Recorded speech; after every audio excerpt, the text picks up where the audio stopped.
Welcome to the Enhancement Talent Podcast. Any man with 2 hands has a fighting chance. You're only half the man that I am, and I have half the brain that you do. What? You are a sniveling little suck-up sellout full of suffering succotash, son. What? I'm not burning with you. Give me a hell yeah. We are back and better than ever. Welcome, everyone, to the Enhancement Talent Experience. I am your host, Brock Fluker, and I am joined by a corpsing Chris Kirby. Oh my god. You like that one? I did like that one. We had it all wrong when we made the format for the show, and it should have been... Like, podcasting is a thing of the future. This is an experience. Well, let's change our name. It's not like the 12 listeners are going to care. Yeah, I'll work on the branding. Yeah, you have to get a new intro. How are you doing today, Chris? Whoop, dude, I'm tired. Yeah, Chris just got home from work. Yeah, it sucks. Normally, we would record this earlier in the day. After I just wake up. Yeah. It's in the afternoon today, so a bit different. Yeah, way different for me. I don't even work this day. As always, if you go on to enjoy what you hear today, be sure to leave us a 5-star review on iTunes. Please. That was what Kirby was supposed to say. Yeah, and I told you, I might remember. It was only, a minute? Yeah. Oh, well, you're tired. I'll forgive you. But we have a Superstar Shakeup to review. Oh, are we reviewing it or bitching about it? I know what I'm doing. Well, we'll try to do both. Okay. But you review, I'll bitch. It wasn't all bad though. No, it wasn't. It wasn't all horrible. It wasn't terrible. I think it was just, because previous years they put a lot of emphasis on it. Yeah. And they plugged the hell out of it. Yep. And they always show a bunch of them throughout the show that go from one side or the other. This time they really didn't do that. They didn't plug it much. They didn't advertise, and they only showed like 5 to 6 people on each show who went there. Yeah. I'll harp on this just because it's something I've always felt since they changed it, but I thought the old format that they had was so much better where, like before, how they would do it is they do the draft on Raw. Yeah. And they decided by a member of one brand versus a brand of another. Usually the GM. If I remember right. No, yeah, but what I mean, like, to decide who gets the pick, you would have a match, and whichever brand wins the match, that brand gets a pick. Yeah, and usually if Raw would win, they get 2 because they need more superstars. Not every match, but I know there were some where if they won, they got 2. Just because they're 3 hours long, they need more people. Right. But I like the way they did that. Yeah, and this, and at least like last year and however long they've been doing it, there was some sort of rhyme or reason to it because you had GMs of each show. Yeah. And so, I mean, we still didn't know how it worked, but we assumed. But now there are no GMs. There are only McMahons. Which is even worse. So, really, all I'm left to believe is that the McMahons are just picking whoever they want to move over. Yeah, pretty much. So, but then in the SmackDown main event, Vince was still surprised to see a certain someone come out. Yeah, which doesn't make any sense. Yeah. I mean, hello, we're not stupid. You don't have to be a fan like we are to understand that McMahon knows what the hell's going on his show. Yeah, that was... Yeah, so even that theory doesn't even make sense to me anymore. So I don't know who is deciding who goes where. I think honestly, I think that what they need to do is just a representative chosen by whoever. I don't care if it's chosen by McMahon. Just a wrestler, an experienced, long-time wrestler on each brand that chooses. Right. And I don't know. And do it like they used to with the matches. But let a wrestler choose the wrestlers. Right. Of course, we all know it's scripted. We know they know who they're going to choose. But I think on TV, it would play out a lot better. Yeah, you definitely could do something like that. My overwhelming point is that I'm tired of the damn McMahons.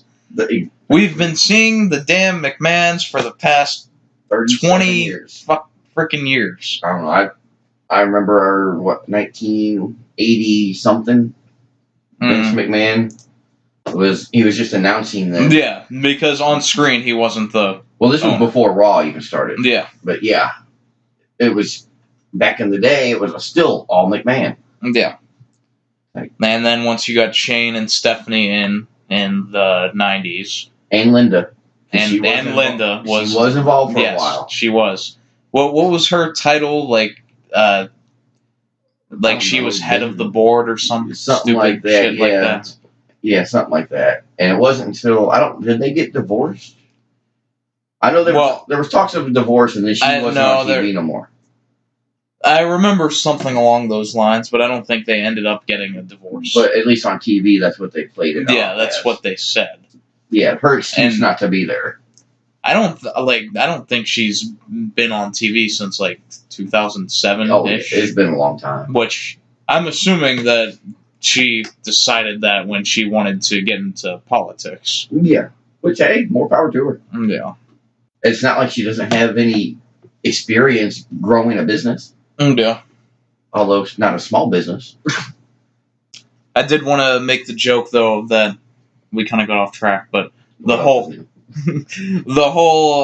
just people appearing on whatever brand, and that's how you know what brand they are. What I envision is just the scene in Toy Story where the little green alien toys are in the machine, and it's just ooh, the claw. Yeah. So that's what I picture is deciding who goes where. It's just who gets picked up by the claw. I think they've got their own little magic 8-ball with all the wrestlers' names in it, and they just shake it up. Or it's just like Vince playing with the magic 8-ball. Should I put Finn Balor on SmackDown? Yes. Well, you don't want to do that because he was already on Raw the night before. Oh, man. Yeah, it's crazy. I started listing who came to Raw as the show started, and it's you know what? Screw it. I don't need to list them because we'll end up covering it. Yeah, and then there were even points where, when Ricochet and Aleister Black came out, Cole was not sure if this meant that they were on Raw or not. Exactly. And I wasn't either, because I was okay, well, is one of them or both of them still going to appear on SmackDown, and then what? Because you don't know. And then, in the case of Lars Sullivan, he appeared on both. Exactly. And now, I guess, he's on SmackDown. Yes. And Rico Black is on Raw. But, yeah, they did not split them. But they didn't split them, but they didn't specify where they were either at first. Yeah, strange times. Because it's hard to tell when they've been on SmackDown and Raw every week. Yeah. It's well, how am I supposed to know? Yeah, so... Way to drop the ball. I don't know if maybe Lars got drafted to Raw and then got drafted again to SmackDown. A double draft? Yeah. They did that with Cena once, I remember. Yeah. Where he got drafted to SmackDown at the beginning of the show, and then by the end of the show, he got drafted back to Raw. Yep. Vintage 2010s WWE there. Yeah. But I guess we'll get into the full review now, as speaking of the McMahons, Stephanie McMahon was the one starting this show. Yay. You know if she's coming out to start the show, it's probably not going to be that good. Yeah. And now I'm still confused as to whether Stephanie McMahon is a babyface or a heel. I don't think she's either. No, really, I don't think they're supposed to. I think they're trying to play neutral. All of them? All of them. Well, Shane is definitely a heel. Well, yeah, but he doesn't really make any decisions. Not like Stephanie or Triple H or Vince. Well, we're not really told of any decisions they make. They just happen. Yeah, but, I mean, we can pretty much... I mean, I don't know. To me, it seems like he's not making any real decisions. No, it doesn't. At least because he's in a storyline. They usually don't mix them. Right. And Vince is, ever since they said we're the authority, bullshit. But ever since what's happened since then? Well, since then, Stephanie's been more of a face. Yeah. Which kind of tells me, because she's a natural heel. Yeah. But it tells me that they're just trying to play neutral. But then, in this segment, she was definitely a heel. Yeah. It doesn't make sense. So I don't understand. What is a heel and a baby face in 2019? What's kayfabe? Yeah, along those same I heard lines. about that on TV one time. So Stephanie introduces Shane rather glowingly, like she actually likes Shane in this segment. Yeah. So that by association makes her heel in this segment. So, which is total opposite from every other episode we see them together. Yeah. And so here's another instance of not understanding how the superstars are going to their respective brands, because Stephanie is going to introduce the first superstar to Raw, but Miz's music hits, and this is a surprise to them. Yeah, it looks like it. So, do they not know that the Miz is on Raw? I think it'd be funny if Vince held back a few and didn't tell anybody, just to make it a surprise. Yeah, but we're just left to fill in those blanks. Yeah, I know. And so... I don't even know if it was announced until later that he was on Raw. Miz? Yeah. Yeah, you just kind of assume that he is because he showed up. Yeah, and they were going to announce the first person. Yeah. And so Miz's music hits, but he doesn't come down through the ramp. He blindsides Shane. They brawl for a bit. Shane throws some potatoes at Miz. Miz gets a chair and tees off on Shane before Shane escapes and scurries away. But where did all the blood come from? That's what I was about to get to. Because did the potato have a razor in it? Because on at least one of the reviews I listened to, I remember they were blaming Shane for it. And that, one of his punches, because to this day, Shane still does not know how to throw a working punch. Yeah, they're stiff. He just knows how to punch people. If that's what you want to call it. Yeah, throw potatoes at them. But I don't think that's where Miz got busted open, because he wasn't bleeding until he got back in the ring. Yeah, it was the very end after he got the chair. So I'm pretty sure Miz accidentally hit himself in the head with a chair when he was swinging at Shane. That was a pretty good guess. It was running pretty good. Yeah, right on the corner of his hairline. Yeah, somewhere up there. Yeah, so that's at least what I'm pretty sure happened, is he hit himself in the head with probably a glancing blow with a chair, and it just was enough to cut him open. It had to hit the worst spot of the chair. Yeah. Those chairs are smooth. Yeah, it could have been one of the legs, maybe could have scraped him. It could have been anything, but I don't think it was the punches. No. As inclined as I am to come on and bury Shane and just talk about how he still doesn't know how to work after being in the business for 20 years plus. Yeah. So, but we won't do that today. What kind of view was it watching Miz at when Shane got out of the ring, he was running away, with Miz standing there holding that chair up, bleeding, with blood coming down? That was just a badass scene. Yeah, it always closed the show. Well, that scene, I'm not saying this show, but that's the scene you want to see to close the show. Right, like when Becky invaded Raw and got her face broken. Yeah, that same sort of thing. Yeah, it just makes more of an impact. We had Ricochet entering next, and this is where Cole exclaims, "Does this mean Ricochet is now on Raw?" Yeah. I don't know, man. Nobody knows, man. And so this turns into an 8-man tag match with Ricochet and Aleister Black. Rico Black. Teaming with Hawkins and Ryder. Rykins. The tag team champions, by the way, if you forgot. Surprisingly still. Against the Revival and Outcome, the War Raiders, but they are now being called the Viking Experience. But why? So, Because we already have a Vikiness in Sarah Logan. Yeah. What do we need 2 more for? Are they out of character ideas? Well, we can go back to Shockmaster. I get that when they moved them up, they didn't want the name War in their name, I'm sure. And I'm sure that's the reason that they wanted to change it.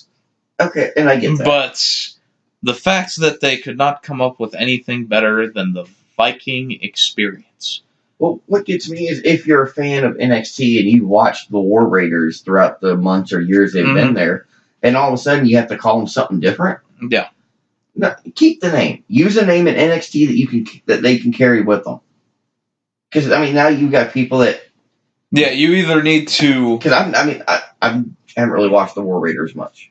Yeah, we did the Takeover show. But I think that's the only time I've seen them. Yeah. But I didn't know who these people were until I actually read it after the show on some case side. Well, everyone was going crazy about this. Yeah. Like, I couldn't believe how many people were losing their minds over this. It just didn't make sense to me. If you're going to have a developmental brand, you want to develop that person or team. And their characters. And the characters. And that includes their names. So the thought process should be, if we can't use this on the main roster, we should figure out something now. Yeah. So that you want to get the audience behind them, and they can't get behind somebody who's going to come out in a couple months into a different name and music and everything. Yeah. And now they're no longer Hanson and Rowe. They are Eric and Ivar. Yeah, I don't know. Ivar? Which I don't even believe were their first names in NXT. No, I'm pretty sure they changed their names. They did. I don't know, whatever I read, they actually listed the names that they had in NXT. And it's totally different. Yeah, that part doesn't make any sense. Yeah, it's like, do they think we're stupid? Or are they just trying to dumb it down for the stupid? I don't get it. I don't know. Maybe they just think no one will notice. I'm sorry, I actually watch it, so yeah, I'm going to notice. Yeah. Wow. Yeah, the Viking Experience.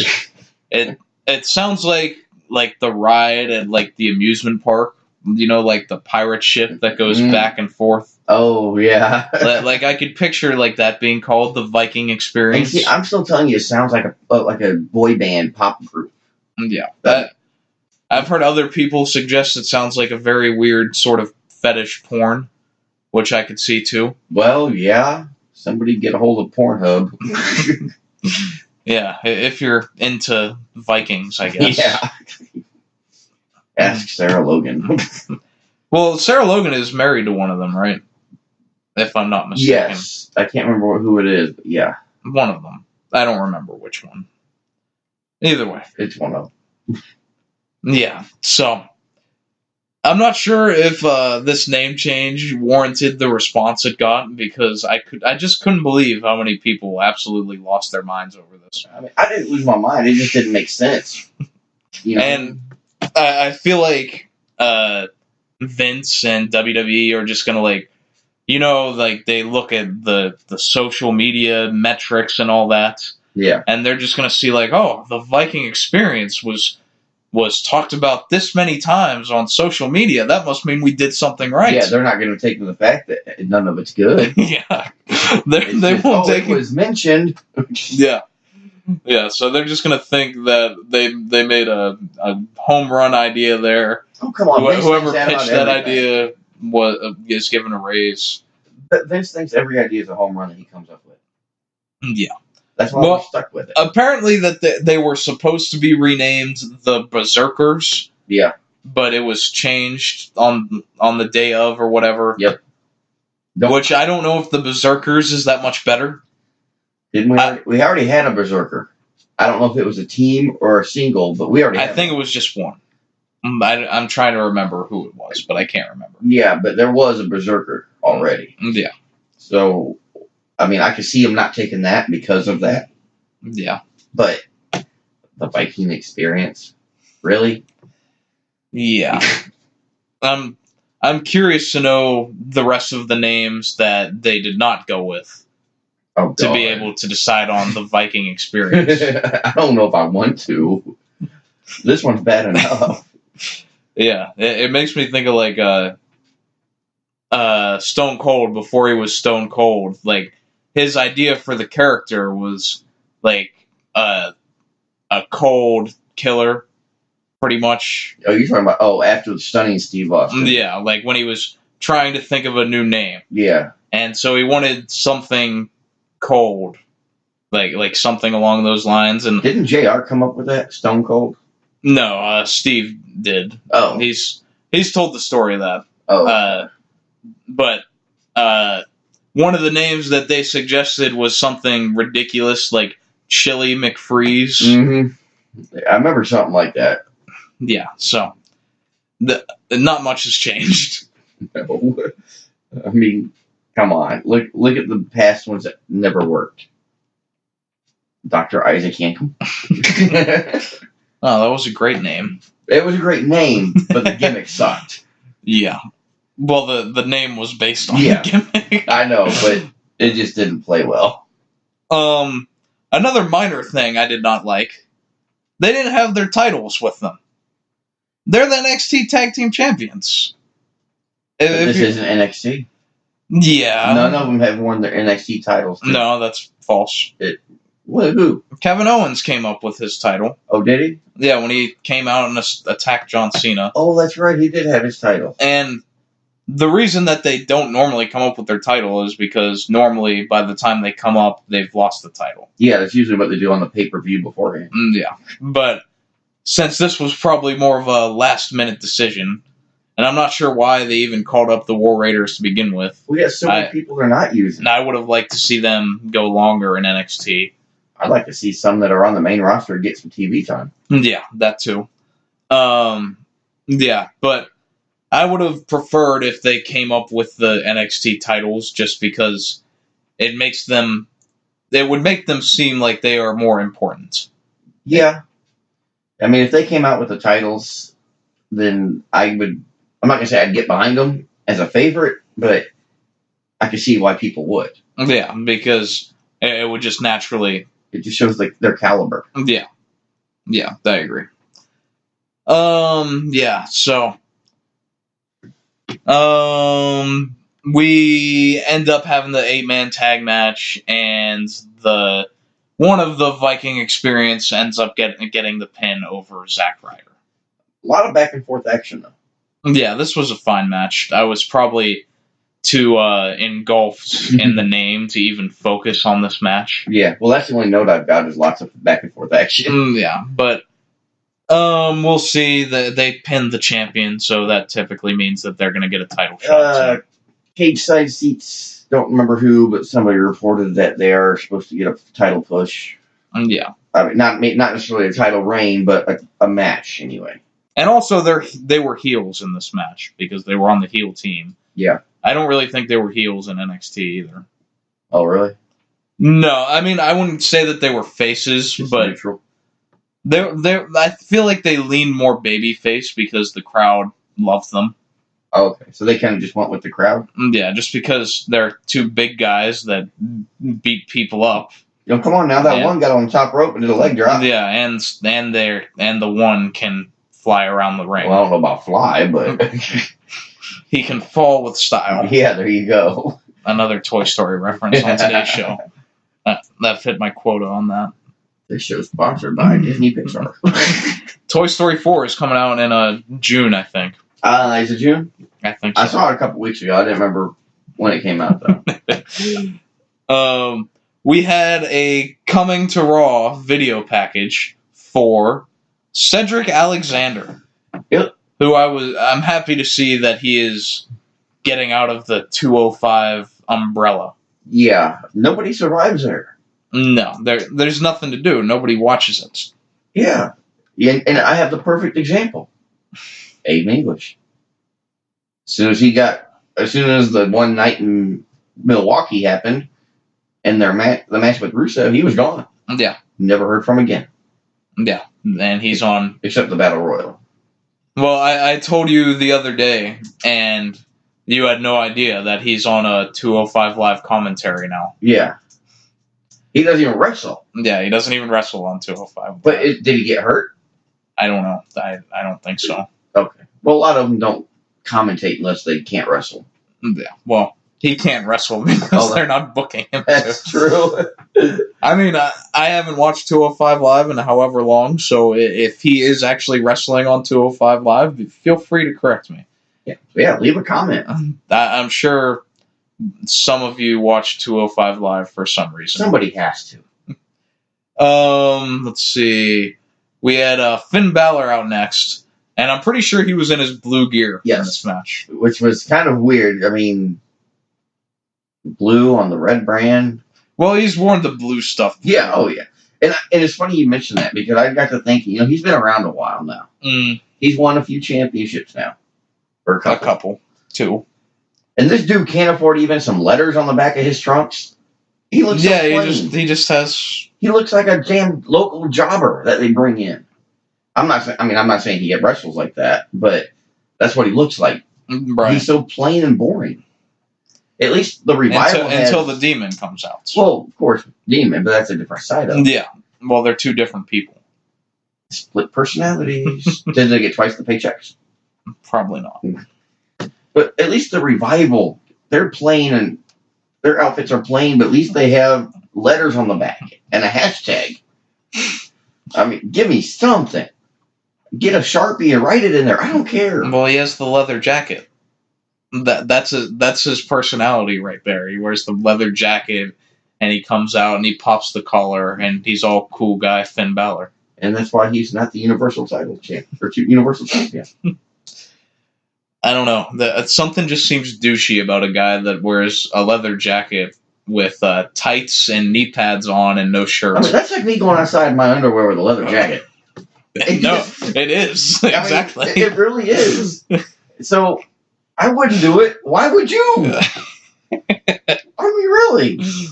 I didn't think we'd get here, but we got there. So Finn Balor is out for a match, and I think this is supposed to be just he's going to face somebody coming over from SmackDown or whatever.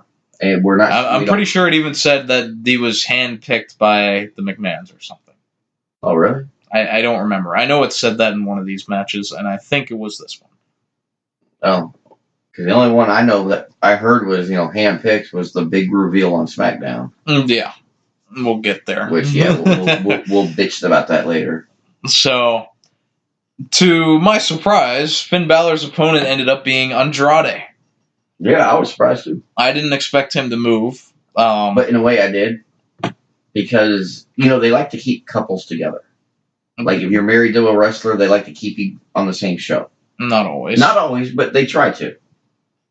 And I hadn't thought about that, actually. If you think about it, and as you know from later, we see one team and then a wife. Yeah. And then, Zelina is married to Aleister Black. Yeah. And Black is on Raw permanently. So and it makes sense. Well, at the same time, they also split another couple because they split Andrade and Charlotte. That's true. but maybe they get the seniority because they're actually married. And that's what I'm thinking, because they're actually married. They're in a legit relationship, not just a fly-by-night fling. So maybe... Are you insinuating that that's what Andrade and Charlotte are doing? Hey, it never made news to me that they were a couple, so yeah. So I'm just thinking, because they try to keep everybody together. Well, Andrade's smart, he's thinking maybe if he dates Charlotte, they'll push him. Well, he's got to be smart. One, for thinking that, but two, he was speaking French. No, he wasn't. Well, he was supposedly speaking. No, but that was the gimmick, because she said that he was going to speak French and he just spoke Spanish. Oh, see, I don't speak either one. You thought that was French? I wasn't really paying attention. He was speaking straight Spanish. I don't know language. That's why they booed him. Well, I thought they booed him because of something he said, not how he said or what language he said it in. Oh, that's funny. I did not know. Yeah, they were in Montreal. Oh, yeah. Which is probably worth mentioning. Yeah.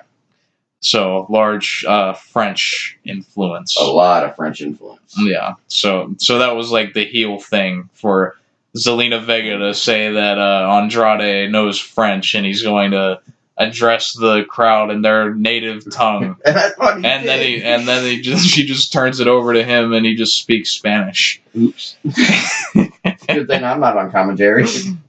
Yeah. But I like this match. Yeah, this was a good TV match. I honestly wish Balor had a valet and to make the feud go longer. That way it could go back and forth. Valet gets involved. Valet stops the heel valet. Well, that's part of the advantage for Andrade to have. Then you can still do different things with that. You could have Zelina in a feud with somebody, and they could come out with Balor to valet. Yeah. But I think this is a feud that needs to go a few more weeks. Yeah, it could. I don't know who's next in line for an IC title shot. Or wait, no, it can't, though, because Finn Balor moved. Yeah, I know. So right. I just remembered that. But damn it, that would have been a good feud. It would have been. It could have been. But should have been. At some point, Finn tweaks his knee during this match, and I rewound it and tried to look, and it just looks like he landed sideways on it. Yeah. So maybe just a little tweak. Well, it was intentional. Yeah. Because that's how they did the match going forward, and they started to make that look like it would lead to the finish. Balor comes off for the coup de grace, but Andrade got out of the way. Andrade goes for the hammerlock DDT, but Balor rolls him up. Andrade kicks out. Balor throws Andrade out of the ring, about to go for a dive when Vega gets on the apron to get in the way of Balor jumping, but Balor just jumps over her instead. Yeah. Which was cool, I guess. It would have been cooler if she didn't duck down to the bottom rope so he could jump over. Well, I think that's kind of just like a reflex, you could say. I don't care. You're getting paid that kind of money to put on a show. Put on a show. No, I mean, like... Don't hide. Like, it was essentially in story, like, Balor called her bluff. Oh, I thought maybe you were saying maybe she just got scared and just I mean, like, she was just thinking she would stand there and Balor wouldn't do anything. So. Yeah, well, I think she should have at least stood up a little more, make it a little more difficult, or seem more difficult for him to get over. Yeah, I mean, either way, she's not much taller than the top rope anyway. So. I mean, he could probably do a standing leap over it. Yeah, so after that, Balor throws Andrade back in the ring. Ref turns his back and Vega hits the Hurricane Rana on the outside. Yeah. Which, that's typical Ref 101, is that you turn your back and then you turn back around and Balor is somehow laid out. Yeah, but how do you not know when she's right there, he's on the floor right here, how do you not know she was involved? Really? Well, I didn't see it, so I guess it didn't happen. Welcome to WWE way of thinking. Minor details. Well, you can't say that because, the referee didn't see Ronda Rousey's shoulders up. Yeah. They still say it happened. Yeah. I don't think this ref will get fined, though. I think Andrade goes out of the ring and gets Balor back in, hits the hammerlock DDT for the win. I kind of thought it was a bit overdone with the last bit with Vega. That it didn't need to happen. I thought that they already had the out with Finn having the quote-unquote knee injury, that you could have just done the finish where... The Becky injury? Where Balor comes off for the coup de grace, lands, Andrade gets out of the way, and then Balor just sort of grabs his knee, and that's where... Sets it up for the hammerlock. Yeah, and that's where they could have gotten the pin there. And they should have. But, and because Vega already gotten involved earlier, so she already... She got her paycheck. Yeah, she already did her thing. Yeah, just a bit overdone. But either way, cool that Andrade won. I was pretty sure after this that when Andrade won that meant Finn was going to go to SmackDown. Yeah. And this told me that as of writing it at this match, that most of the new people coming into Raw were going to win their matches. Yeah. I mean, you figure the Viking Experience won with the Revival. I can't consider Rico Black new because they've been on Raw for the past 3 or 4 weeks. Yeah. I mean, I guess they were officially on Raw, even though nobody knew. But you don't see the Viking Experience or War Raiders on Raw before. Yeah. So, I mean, that's what it told me is, okay, new people are going to win tonight. And tomorrow night, I'm sure. Yes. And champs are chumps is also the big takeaway from this Raw episode. Oh, really? I'm pretty sure every champion that had a match got beaten. I think you're right. Because I know Hawkins and Ryder did. No. Balor did. There's one that didn't. Okay. Well, we'll come on to it. Yeah. We have Elias out for a promo. He probably said something about people interrupting him. I'm sure he did. Because I interrupted him. And then Rey Mysterio interrupted him. Rey Mysterio is another one I didn't really think about, but he's back on Raw. Well, that's because they haven't really used him that much. Yeah. At this point in Rey's career, I mean, he's just there to... He's a John Cena, really. He's there to help other people. He's a John Cena before John Cena went to Hollywood. Yeah. At the end of his when he just helped put people over mostly, which is cool. Whatever works. I mean, give him a few wins here and there, let him lose more. Yeah. But he's helping out. He's putting people over. Yeah. So Elias ends up getting taken out by Mysterio, but then out comes Lars Sullivan, who destroys Rey. And I don't know how many feet did Rey have to look up to see Lars Sullivan's eyes. Yeah. I mean, there was a big height difference. Yeah, that does Lars a lot of favor to have that sort of thing with Rey. It's why it's kind of unfortunate that Lars went to SmackDown and Rey went to Raw, because I think that would have been a great first feud for Lars, was Rey Mysterio. Yeah, and they don't call Mysterio the biggest little man for nothing. Like, for one, Lars can win, and for two, I think Rey could get good matches out of him. And make him look good. Because as a big guy, there's only so much you can do. Yeah. As a big guy. But having a little guy like Mysterio, he could make it look like you're doing a lot more. Yeah. Even in just the brief back and forth they did, where Rey was just like able to crawl out of this and jump out of this and run around, and Lars would eventually catch him. It was good stuff. Yeah. And for what it's worth, I noted that Lars did not do the headbutt here, and he did not do it on SmackDown either. Yeah, so I noticed that. I'm going to assume that they did away with the diving headbutts. Well, why not? I mean, if they have an issue with Chris Benoit and everything that happened with him, why would they let somebody else do it? Yeah, and Daniel Bryan. Yeah. And Chris Benoit used the flying headbutt. Yeah. Like every day. Right. That's true. That was a regular move. Yeah, that was one of his finishers. Yeah. For the most part, or a setup.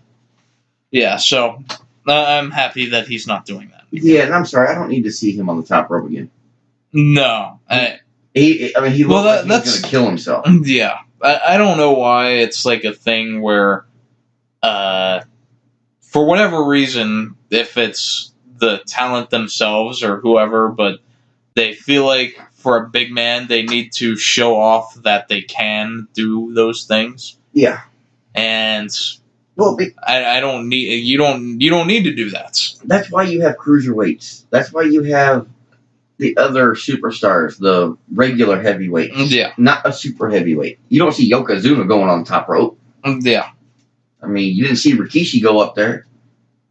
Right. And that's part of what takes away from the cruiserweight division too, is that you're not doing anything special anymore. Yeah, you can watch these little people jump around and fly and stuff, but I can just watch Braun Strowman do it or whatever. I can watch somebody else do it that shouldn't be doing it. Yeah.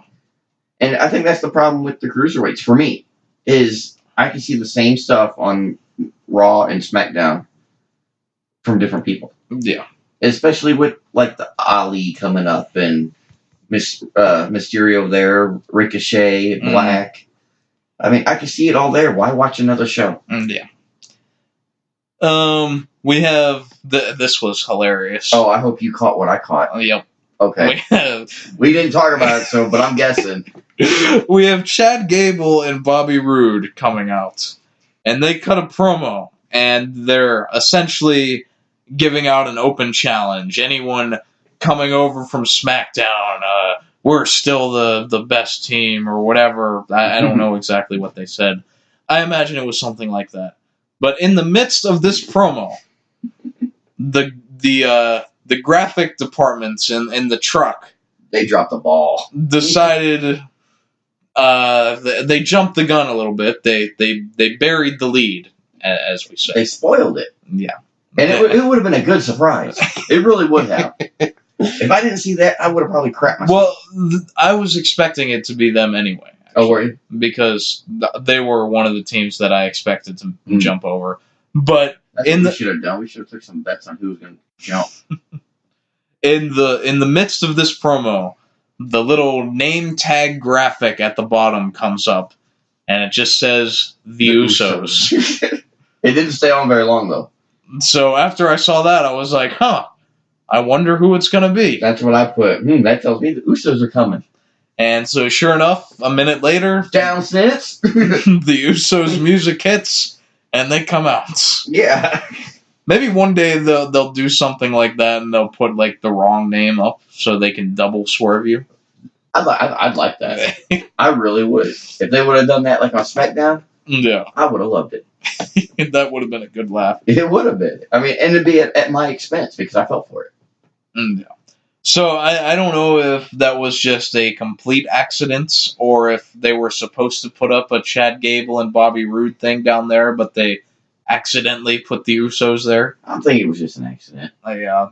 I'm thinking that's all it was. I think Kevin Dunn sneezed and one of his Bucky Beaver teeth hit the wrong button. Vince probably said, "Hurry up or you're fired." So they just hit a button and that's what came up. Yeah. So out come the Usos, and they have the match with Gable and Roode. They win with a double splash. Yeah, I didn't really care for this match. It was okay. No, it was just a go-to Usos match. They hit their spots, their double super kicks. Just another match for the new people to win. Yeah. Yeah, I mean, there was nothing. To me, there was nothing really behind it. Yeah, there could have been more creative ways to have everyone debut, I guess. See, if they were going to do that, I would have rather have like the Usos, Gable, and Roode have a Twitter feud for the past week. At least that would set something up, and we could. Oh well, damn, the Usos are here. They're going to whoop their ass now. Right. Set it up for something. Yeah. Because if you don't, you don't tell them that they're going. You don't tell the people that the Usos are going, so they're going to sit there and go, well, damn, that'd be a good match. I'd like to see that one day.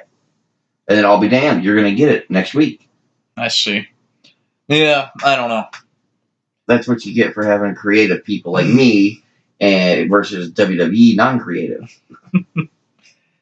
Yeah, I mean, I definitely agree that there could have been more substance to everyone's debuts. Yeah, I mean, none of them stood out because they all won, which is good to have that sort of forward momentum, but it was formulaic.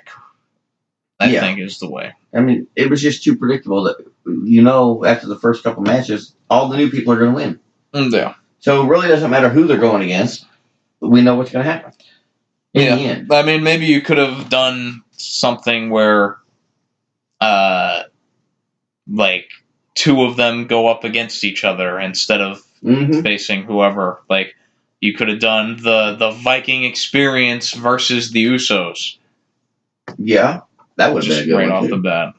Or I don't know, I guess it's kind of a little too late for that, but I was thinking Viking Experience versus Heavy Machinery. Yeah. That'd be a good match, but they've already debuted in a way. Yeah. But we don't know what show they're on. Well, Heavy Machinery went to SmackDown. Did they?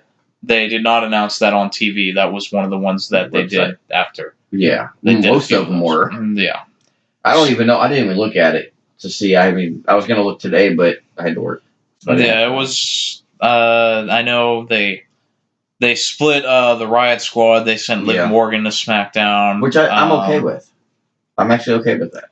I mean... She's the weak link out of the Riot Squad. I would have rather they sent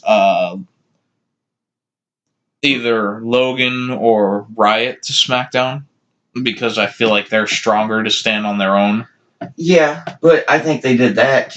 They got rid of Liv so Logan and Ruby could be a tag team. Yeah. Because, I mean, there's not a whole lot of... We'll see how long that lasts. Yeah, I mean, we'll see. We'll see how many wins they pull up. Well, it can't be no worse than Hawkins. I mean, come on. I mean, I don't know. I think Ruby's starting to get into that category, too. She's getting there. Oh, but she puts people over nicely. All she does is lose, yes. But she loses all the time, but she does it with grace. Ruby Riott is an extremely great professional wrestler. Yes. She is a sports entertainer. They're not professional wrestlers. Yeah. Whatever you want to call it. We had the return, the highly anticipated return of A Moment of Bliss. And I was disappointed. The talk show, the greatest WWE talk show that there's ever been. What, Truth TV was on? No. Oh.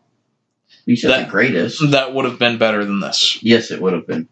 But for what it's worth, I mean, this was still overall a good segment, but no, that was no fault of Alexa Bliss. No. Because she was terrible in this segment. Yeah. And I'll get to that. But her guest is Sami Zayn in his hometown of Montreal.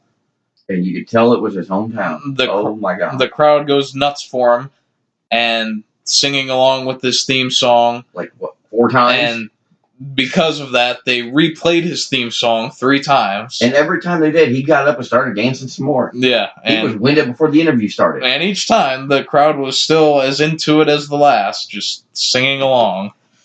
And, Sami panders for a bit to the crowd, and he says he's had such a great time being back home in the city he loves, but he hates the people. Yeah. And at that point, the crowd started booing him. Which I'll give. I loved the Montreal crowd, like, both nights. They were a great wait till crowd. Tuesday. Yeah. You catch that chant? I'm not sure. Okay. I'm sure you haven't noted, though. Oh, you're damn right I do. There were a few things they started chanting that I didn't know what they were. CM Punk? Oh, yeah. I heard that Plenty one. of CM Punks. Well, yeah, but I mean, that's just... Mostly it's Shane McMahon, because they walk right into it when they call him the best in the world. Yeah. So that's their own fault. Yeah. But, yeah. What I was going to say I liked about the crowd here was that a lot of the time, like, in this instance, like, Sami will start off with the pandering, and then he'll get to the heel bit where he turns on the crowd, but then the crowd will still cheer him. Mm-hmm. So I liked that this crowd played along with it, and they still booed him, because that was the reaction that was wanted. Yeah. So that was cool. But Montreal's always been a good crowd. Yes. But they were kind of quiet on Tuesday. Yeah, not as crazy. Hardly at all. I mean, there was a few spots. Yeah, like booing Bailey that we'll get to. Yeah, that was crazy funny. Yeah, so Zayn essentially cuts the same sort of heel promo he did last week after this, and talking about the critics and everyone is a critic and the fans and all that hoopla. Yeah, he might have been born there, but he lives in, was it Miami or Orlando or Tampa? Or wherever. Somewhere in Florida. And that got a nice boo. Strangely, as Sami Zayn is insulting these people, Alexa defends the fans. Yeah. Which, she's in the Stephanie McMahon umbrella of, I have no idea what this woman's character is. Is she a face or a heel? and Alexa delivered these lines so unconvincingly.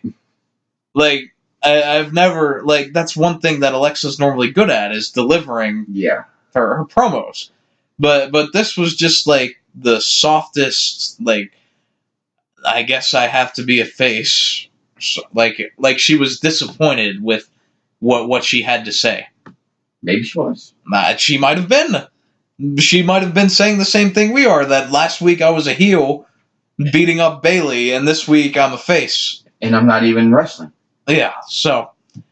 Honestly, I'd like to see her and Zelina go at it. Just because they're the same size. But I've seen Alexa beat everyone else, so... Not her. Yeah, but that's what I'm saying. She's beaten people taller than her. So. Well, yeah, but I think... I mean, she's beaten everybody. But Zelina's got a decent background from what you say, outside of WWE. Yeah, but her role is more manager than wrestler. But she'll wrestle. I'd like to see her one time, just her and Bliss, because they're like the same damn size. Yeah. They're like knee high to a cookie. Okay. Yeah. I don't even know what's up with Alexa Bliss at this point, but whatever. I didn't like it. Sami says he's leaving. The crowd does the goodbye song. Yeah. And Sami's closing line is saying, "See you in hell." And leaves, and that ends the segment. Thank God. And so, all things considered, this actually might have been the best moment of Bliss segment there has been. How do you figure? Well, you just made me drop my pen out with that comment. No, but think of all the other ones. Yeah, but I mean, well, at least this one had like some, like it was no credit to Alexa Bliss. It was just because Sami Zayn was good. I mean, basically, our opinions differ because I think some of the other moments of Bliss have been good when you did. Which ones? Most of them. Really? But it's because I like Alexa. Yeah. It's just more biased that I like it because she's on it. But if the moment of Bliss segments themselves with EC3 and all that. Well, the one with Dean Ambrose I like. Well, that was the same one. Yeah. I like the one with Braun Strowman before WrestleMania. When they did it in the ring. I guess that... Because it was technically a moment of Bliss. Yeah. And then there was the Paul Heyman one where Heavy Machinery came out. And I liked that. I thought it was funny. Yeah. It's just our opinions are different. Right. We agree to disagree. I will gladly disagree because I think every single one of them has sucked. That's fine. We have the Iconics in the ring. Sorry, I had to. Yep. There's no boss time this week, so... Yeah, there might not be. Yeah, might not be for a while. Their match was set up by a WWE.com thing they did with Bailey, which was neat, I guess, that they set it up earlier, and that the Iconics were just making fun of Bailey, and that she didn't have a partner, and Bailey ends up finding a partner. A good partner. And it is Naomi coming from SmackDown. Which is no surprise, considering the Usos are on Raw now. Yeah. See, I didn't think of these things. See, that's because I creative thinking. I see. It does help. That's why I write some of the oddest stuff in my notes. Yeah, so Naomi and Bailey face the Iconics. Naomi is another one I didn't really think about flipping when we did the predictions. We didn't do predictions. Yeah, the Superstar Shakeup predictions we did last week. Oh, those predictions. Yeah. So I'm out of it, dude. I'm out. Yeah. She was someone that I didn't really think of. So, I almost forgot this, but I have it written down here. That they briefly mentioned Sasha's whole social media stuff. Kind of. And Graves buried her, saying she lost her ball, so she quit the game. Yes. Word for word what Graves said. And I am willing to die on the hill of betting that line was fed directly to him. Oh, I'm sure it was. I do not think that he came up for him. I do not think he came up with that on his own. And I don't really care for Graves. I don't like the heel announcers. Because you're announcing a match, you shouldn't have sides. I don't like face announcers either. So you don't like Jerry Lawler or Jim Ross? When they call the match, I don't like the bickering back and forth when you're supposed to be calling a match. And that's what happens when you get a face and a heel. Well, it it depends on the situation. Yeah, okay, that's true. Because JR and King were objectively a heel and a babyface. And I think that might be because now there's 3 people, so it makes it worse. Because now you have face, neutral, and heel. Yeah. Even though those lines are still blurred. Well, because Renee will still cheer for Elias. Yeah. Who's a heel. So, nobody, there's no rhyme of reason for anything. But, I mean, JR and Kane were like the best duo commentary ever. Yeah, and JR was a face and Jerry was a heel. But, well, I guess he switched his role when Cole took over. Who, JR? Yeah, no, King. King, yeah, he kind of went to face. He was more face at that because point. That's when Cole started with the the anonymous GM? Yeah, then stuff like their feud after that. But yeah. But they made it interesting though. They made it fun. Yes, they made it different. Yeah, it's not like this where it's just Corey bad-mouthing Byron bad-mouthing Corey, and Tom trying to call a match. Because you could buy into what JR and King were actually arguing about. Yeah, they made it real. Yeah. And these people now, it's just, well, just shut up and let me watch the match. If you're not going to call it, let me watch it. Yeah. Yeah. I've maintained for a long time that there's no need for a 3-person commentary booth. And you haven't. I actually disagreed with you for a while, but I'm starting to see your point.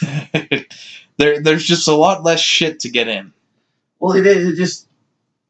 Just going back to the old days with 2. Even Vince McMahon and Randy Savage, you want to go back far enough. That was even better than what it is now. Yeah. But back then, they called the matches. It's not just, let's go out here and have a conversation while everybody else watches a wrestling match. What a maneuver. Yeah, you don't hear that word anymore. I don't really want to hear it. It's so egregious, we don't hear it. Yeah, so back on track. Speaking of Graves, let's make it note that the Iconics made him the guardian of the belts during the match. I forgot about that. I just talking about him and it popped in my head. That's what he said. Yeah, so that's another one of Graves' favorites now is the Iconics. Yeah, which I still don't like Billie Kay. If she would shut up and not talk, I might be able to go for it. But her voice is just so high-pitched, my ears just want to commit suicide. It's working then. But that's her real voice, that's the problem. If it was a fake voice, I get it. It's kayfabe, it's a story. But when you see her I've seen her on plenty of stuff like on Up, Up, Down, Down. Yeah. You wouldn't expect her voice to be that high in real life. Oh my God. Maybe she's, maybe she's a man and her nuts got kicked all the way up. No, that's not where I was going. Oh, okay. But you say on this show all the time that kayfabe's dead. Maybe she's just keeping kayfabe. And she just intentionally sounds like that in everything that she's in. I don't think she's good enough to keep kayfabe like that. You don't know. No, I don't know. That's why I said I don't think she's good enough. Maybe she's just working you that hard. But, oh my God, it's just her voice. Don't get me wrong. They won the titles, so they obviously kissed the right ass somewhere. Oh, stop it. Well, I'm sorry, you don't go from losing all the time to, okay, I want a match and then I get the titles. Sure you do. It's WWE in 2019. I guess I'm just... Do you not remember Jinder Mahal? Oh, God. No, I didn't. I intentionally forgot that. Thank you for that reminder. Yeah. I don't know. As a team, they work good together. Yes, because they're actually a team. They are not 2 people that are it's like the put Revival. Together. They're actually a team. Yes. But just don't give her a mic. That's it. Just don't give her a mic and I can get over it. But there's actually, since we're talking about the Iconics, there's so much good stuff that they do on, their Twitter and on WWE.com and stuff that I wish they did stuff like that on TV. Oh, really? Because there was a WWE.com thing, I think, or maybe it was on Twitter or something, but I don't remember. But it was basically just them after they won the titles, and they were just going up to everyone and, like, showing them the titles and gloating about it. Yeah, didn't they cover... That was on something. Yeah. They might have mentioned it somewhere. I heard that. They're just so funny, and they have good chemistry together, and that sort of thing. And that's great. That makes it a team that will last for a while. Because they have that chemistry. It's not just a throw-together team. Yes. It's not a Braun and Nicholas team. So naturally, they'll be broken up soon. Oh, of course. Good job on winning them titles. Yeah. It's the last nail in your coffin. And continuing the Champs Are Chumps, the Iconics lose here to Naomi and Bailey. And in very quick fashion, I may add. Of course, it's the Iconics. Yeah. They never have long matches. That's because I don't think they can keep up. Well, I'm not saying I don't think, but like, Peyton Royce is a good wrestler. Yeah, I saw some of her stuff when she was doing single stuff in NXT. Yeah. I saw a few of her matches. I don't think Billie Kay is that great. Billie Kay, I put her up there with Lana. But she's actually good at selling. That she can do. Yeah. She can sell ice to an Eskimo, I'm sure. But she can't do nothing on offense. Not really. No. To me, she's like Lana. She's like a newbie that got called up too early. Yeah, I mean... But that might have been... Maybe she was called up early. But they needed a partner for Peyton. Right. Well, they were together their whole time in NXT, were they? Okay. too. See, I don't know. I don't know the story. I know they're both from Australia. Yeah. And that's it. That's all I know. Yeah, we'll not spend 2 hours on the Iconics. It's Iconics. It's not worth it. Yeah, no, we'll save that for our Iconic special next week. Oh, I gotta work that day. There was another one of these sock puppet promo things. Oh, yes. Let's get into it. Because I forgot to talk about this last week. Yes, we both did. Because this started last week. And so the whole gimmick is that there's a box with smoke around it in a Bray Wyatt-esque backstage or whatever pre-tape promo that airs on the Titantron that he would always do. Yeah. And then the sock puppet bird raptor thingy would pop out and laugh. Yeah. And then he would, like, choke on the smoke. So what's your take? And also, there was another one later that they did, like, a weird doll thing. Oh, yeah. Which I thought was far more creepy than the damn sock puppets. But I wish they would have just went with the doll, because I like that one was more creepy. Yeah, and there's so many movies based on creepy dolls. Yeah. And that's what reminded me of. Mm-hmm. Like, it should be on the cover of a movie. Yes. Not could you imagine the freaking sock puppet bird raptor on a trailer for a scary movie? Only if it was like a teen movie, like not another scary movie or something. Yeah, it would be one of those parody. Parody or a spoof. Yes. That's the only way I could see it. But the other one looked like, what is it, Annabelle? Or something like that. That's what it reminded me of. Yeah, that's what it looked like it was based off of to me. It kind of looked like a generic Jigsaw. Yeah. Saw. Alright, so you have some opinions on where this is going? I do. Just one. Well, I mean, the obvious thing is that it's going to have to do with Bray Wyatt. Well, obviously. Because who the fuck else would it involve? Sister Abigail. Of course, who would be Sister Abigail?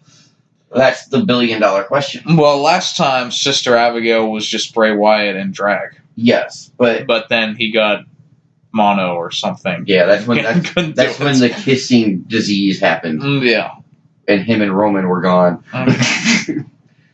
But I don't see him dressing Bray in drag for this. I hope not. And I don't know if there's anybody that could be called up that would be suitable besides Nikki Cross. Yeah, and that's like the obvious one is that she plays a similar character. Said, "Oh, this is Sister Abigail." That'd be awesome. Yeah, I mean, you could always hire someone who's not even a wrestler to do it. Like, you could hire an actor to do that. Yeah, but I mean, if they wanted to use it as a character, you'd need a wrestler. It depends on what the end goal would be. Exactly. For all we know, it's not even Bray Wyatt. Yeah.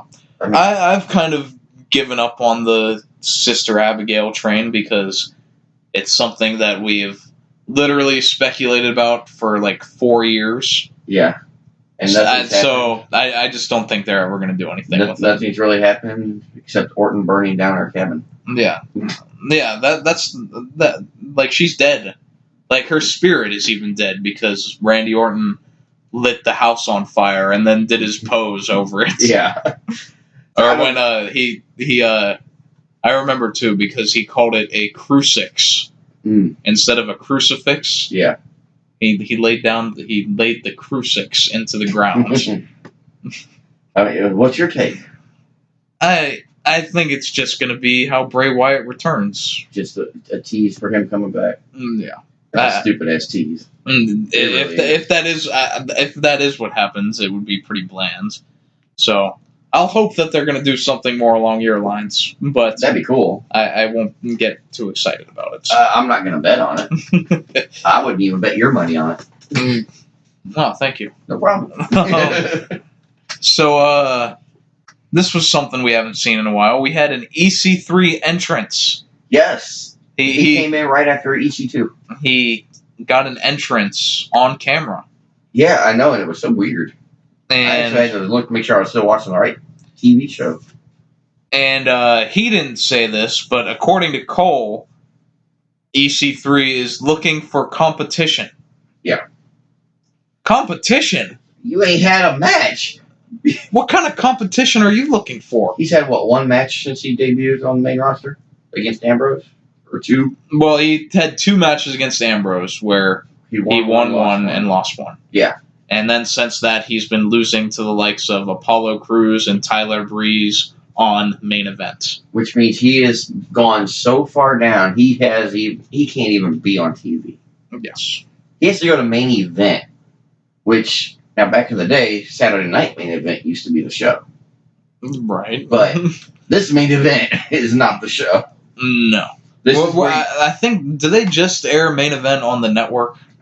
They have to, because I don't see it on any channel.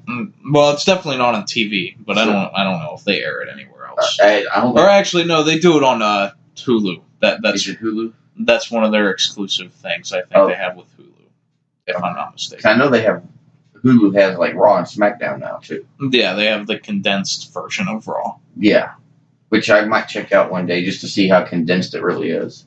Yeah, well, it goes down to like 2 hours, I think. Ooh, so it knocks an hour off. There's the commercials.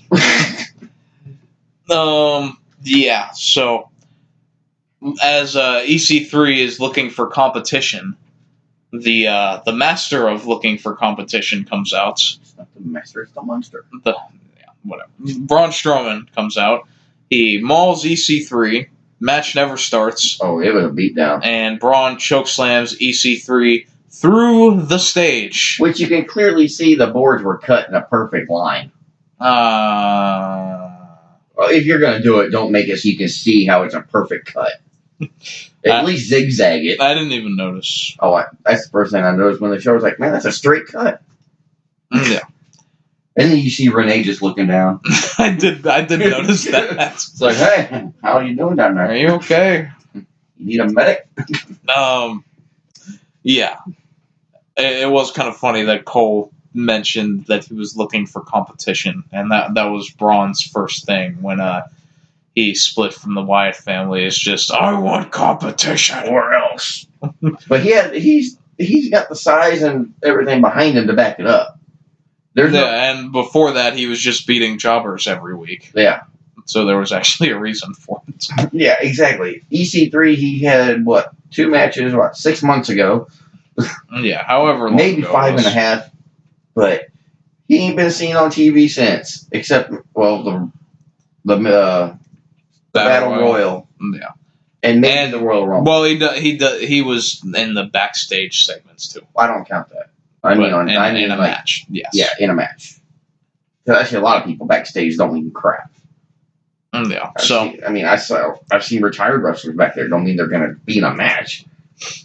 They showed a graphic of the people that were moved over to Raw. All 5.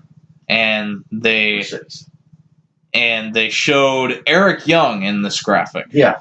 Who is split from Sanity and onto Raw. Well, apparently Sanity is no more. Yes. Which they haven't been for a long time. I guess Eric Young is on Raw now. Wolf is going back to NXT, apparently. Really? Yeah, they're going to send him back to NXT. I wonder if that's for a reason or just because there's nowhere for him on the main roster. Yeah. Or is it something that he needs help doing, to work on? I don't know. Oh, I'm supposed to know these things. You're my investigative journalist. I'm assuming that that they just didn't have anything for him. Okay. Then they let him move. Of course, Killian Dane's gonna. And I guess Killian Dane is just still on SmackDown. They haven't said anything about him going anywhere, so I guess he's just on SmackDown. Where's Nikki at? She's still on SmackDown. Well, she never had a brand. That's true. So she's. That's true. I don't think they even announced her. I do not think she was one of the names announced. But so I'm going to guess she's going to stay on. She's going to be on SmackDown because she's married to Killian Dane. Yeah. So I'm just gonna throw it out there and guess. Maybe if she's going to be on SmackDown. Could be wrong. Hopefully they do something with Killian Dane, though, at least, because I feel like a singles push would do him good. I feel like of all of the Sanity members, he's the one with the most upside. I see Eric Young going to 205 very shortly. Yeah, I don't think they're going to do anything with Eric Young. They haven't done anything with him since he moved up. Yeah. Nothing's going to happen with him. He'll be lucky if he can get on TV and serve out his contract and move on. We had Becky Lynch beating loser Ruby Riott with the disarmer. Which is why I said all of them. This was the one. This is the one champ that ain't a chump. Yeah, the double champ. Yeah. Becky 2 belts. Yeah. I don't like that. I don't like the way it sounds. Yeah, I forgot to mention that they were doing that last week, too, and I wanted to say that I was just surprised that they're letting them use the word belt. Oh, yeah, no doubt. Because it's not a belt, it's a title. No, belts hold up your pants, pal. Yeah. Maybe it's holding up her jacket. Yeah. And Becky also takes out all of the Riot Squad for good measure. Well, she won't get another chance to go after Morgan. Yeah. Well, she's on both brands. Well, that's true, but Morgan's not going to be a number 1 contender anytime soon. Well, there was just a story actually that they're going to push Morgan as a singles. Really? Which I am skeptical about, but I did see that headline. I don't think she's got, especially after this shakeup, because the SmackDown Women's roster is stacked. Is it? After the shakeup? Yeah, there are probably 10 women's wrestlers on SmackDown that are better than Liv Morgan right now. I know the ones that Paige brought in. Yeah. And I know the others that she didn't bring in. Mickie James is there. They moved her to SmackDown. Well, damn, there's 5 right there that came from Raw. Yep. Oh my gosh. Not counting, Bailey, which you've already mentioned. Yeah. There's 6 women from Raw right there. Yeah. And we only lost, that we know of at this point, Naomi? Yeah. And we don't know. I think that was it on the women's. Because Becky's on both. Yeah. I think that's it. Yeah. Maybe SmackDown's going to be more of a women's brand. Yeah. Which is fine with me. I have the rosters listed. We'll get to that after we do the show reviews. I'm going to break down the rosters a little bit. Okay. So after this, this was awkward because after Becky beats all of the Riot Squad, they cut to a backstage interview with Corbin, McIntyre, and Lashley. Yep. And they're going to be in the main event against Roman and Seth and a mystery partner. And they did say it's somebody that just jumped. Yeah. And I called that all night. I knew exactly who it was going to be. Yes. Okay. I felt like that one was pretty easy. I didn't give it much thought, really. Yeah. I just didn't. I wasn't even thinking of who it might be. I was just, okay, let's see who it is. But, so I was hoping maybe the graphic would tell me before it came out. Before he comes. Exactly. Yeah, so they cut to this interview. And then they cut to a commercial. And then they go back to the arena. and now Natalya is entering. And Becky is still in the ring. Yeah. So she was in the ring throughout that interview and throughout the commercial. Yep. And out comes Natalya. And I hated this segment so much. This sucked. And it really sucked. And we'll break it down first, and then I'll get into why it sucked. Because it started. Natalya enters. Becky's still in the ring. Natty congratulates Becky for her historic win at WrestleMania 35, she says, which I'm sure Vince hated because he doesn't like the numbers being said. Really? Yeah, you didn't know that? No. That's why you never hear the numbers on TV. You just hear WrestleMania. I may have to rewatch a couple episodes before WrestleMania happened. It's definitely a thing. Yeah, I'm sure it is. It seems like every time they said WrestleMania, they always said 35. I don't know. Maybe you just like insert that yourself. And maybe I did. Maybe I'm going there. It's 35. Yeah. Yeah, that's one of Vince's things is that he feels like it dates it too much. That's a good thing. I mean, it depends. It's like numbering the Super Bowls. Yeah, but you could go to other ones like they don't number the NBA Finals or the MLB World Series or the Stanley Cup. Game 1, Game 2, Game 3, Game 4, Game 5, Game 6, Game 7. That's a completely different concept. World Series 2018. Yeah. That's the same thing. That's going 2019 World Series, 2020 World Series. Same thing, just numbering. Yeah, I guess. And I don't know about like NBA or anything. I don't know if they say anything like it's the 2018 NBA Finals. It's the same thing. Is it? Okay. But they don't have like this is NBA Finals number 62 or whatever. Oh, okay. So they don't tell you how many's been. Yeah. Oh, okay. That it just says the year. But I don't see anything wrong with it. But then again, like Super Bowl, why not? It's a big event. Yeah. WrestleMania is the Super Bowl of wrestling. Yep. So why not? I'd be proud of the higher the number gets. Let it show its age. It shows how much you've done. No, I agree. I mean, look at, and I don't know if you've heard, I'm sure you've heard of them. Back in my day, before you were a thought, there was VHS cassettes that had Hulkamania. VH what? Yeah, exactly. Did you ever see any of those Hulkamania? I have not. I wish I still had mine. I had Hulkamania 1 on VHS. And of course, it's all about Hogan. All right. But they numbered them. Hulkamania 1, Hulkamania 2. I think there was like 5 of them. Same. I mean, to me, it's the same thing. Right. If you I agree. Like, something good. I like the numbers better. But I wouldn't want to go. I'm going to WrestleMania. Oh yeah, which one? Yeah, that's kind of what they turn it into. Is it's just like WrestleMania, and then New York or WrestleMania Tampa Bay. Yeah, and I don't like that. I really don't because one, they weren't in New York. Yeah, I mean we can talk about that. I don't care if it says New York, New Jersey. They should say New Jersey, New York. Yeah, but it's just not as marketable. Give a damn about marketing. Truth in advertising. Natty calls her, getting back into the promo. Oh, we're still doing that? Natty calls herself a pioneer, women's evolution, yada, yada, yada. I kind of agree with her on that. I hate that line. I know.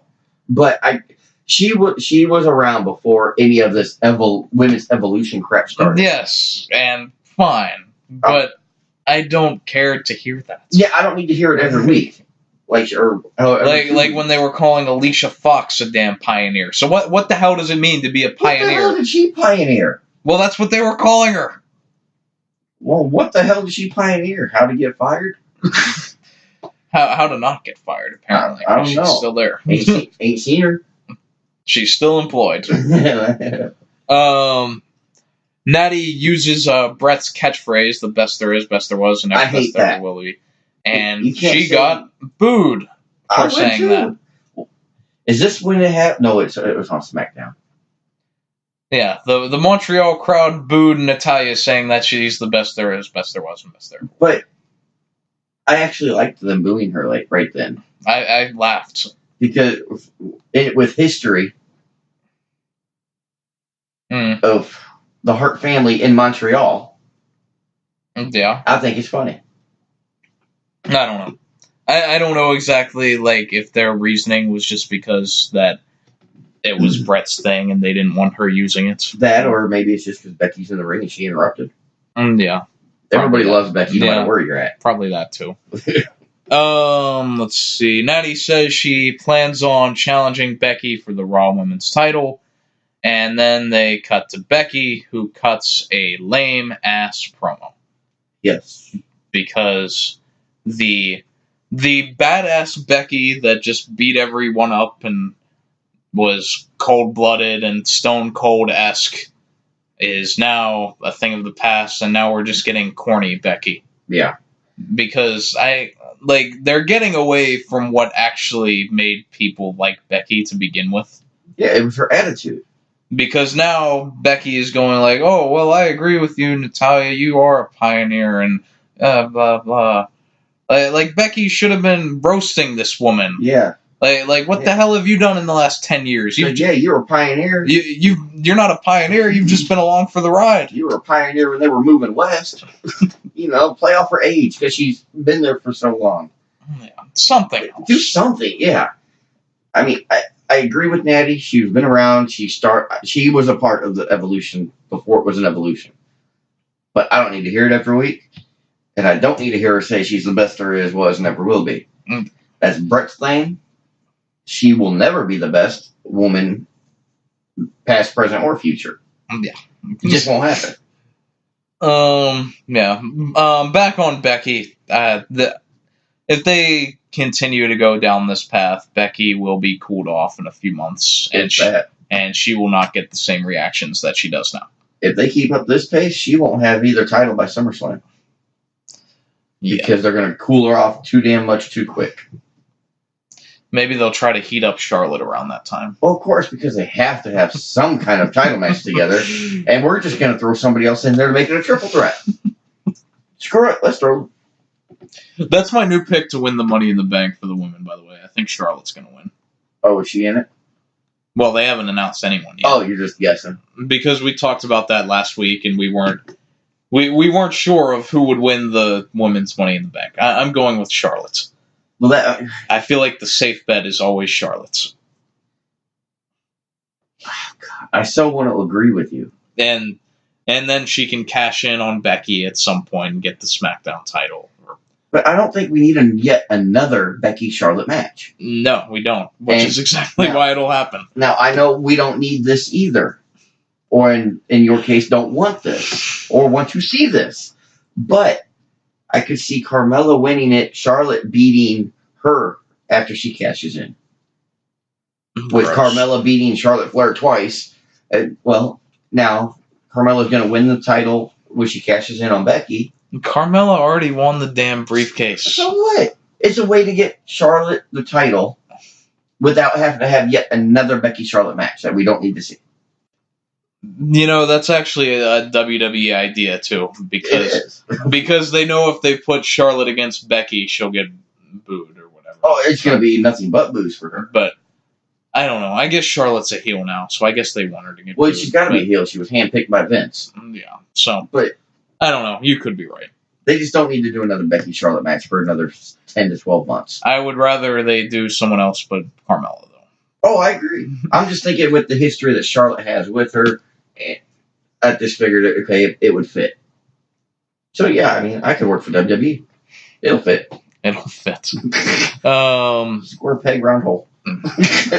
Yeah, if you keep pressing it in for long enough, it will eventually fit. Yeah, it will eventually. After this, Lacey Evans comes out. I noted that it looks like she's in a wrestling gear. Yeah, she wasn't dressed normal, I'm going to say. So, although I don't care for her. I'm curious if you interpreted this the same way I did. Okay. Lacey essentially insinuates that she did some sort of sexual favors to get what she wants. Yes, that's what it made me think of. Curry favor is the term. Well, to me, is that racist towards Indians? Well, no. Okay. I mean, it's a phrase. Oh, okay. I've never heard it before, children. Yeah, that is a phrase. Okay. I've never heard it, so I didn't know if it was a knock on somebody or if it was a real thing. No, I won't Google it, but... No.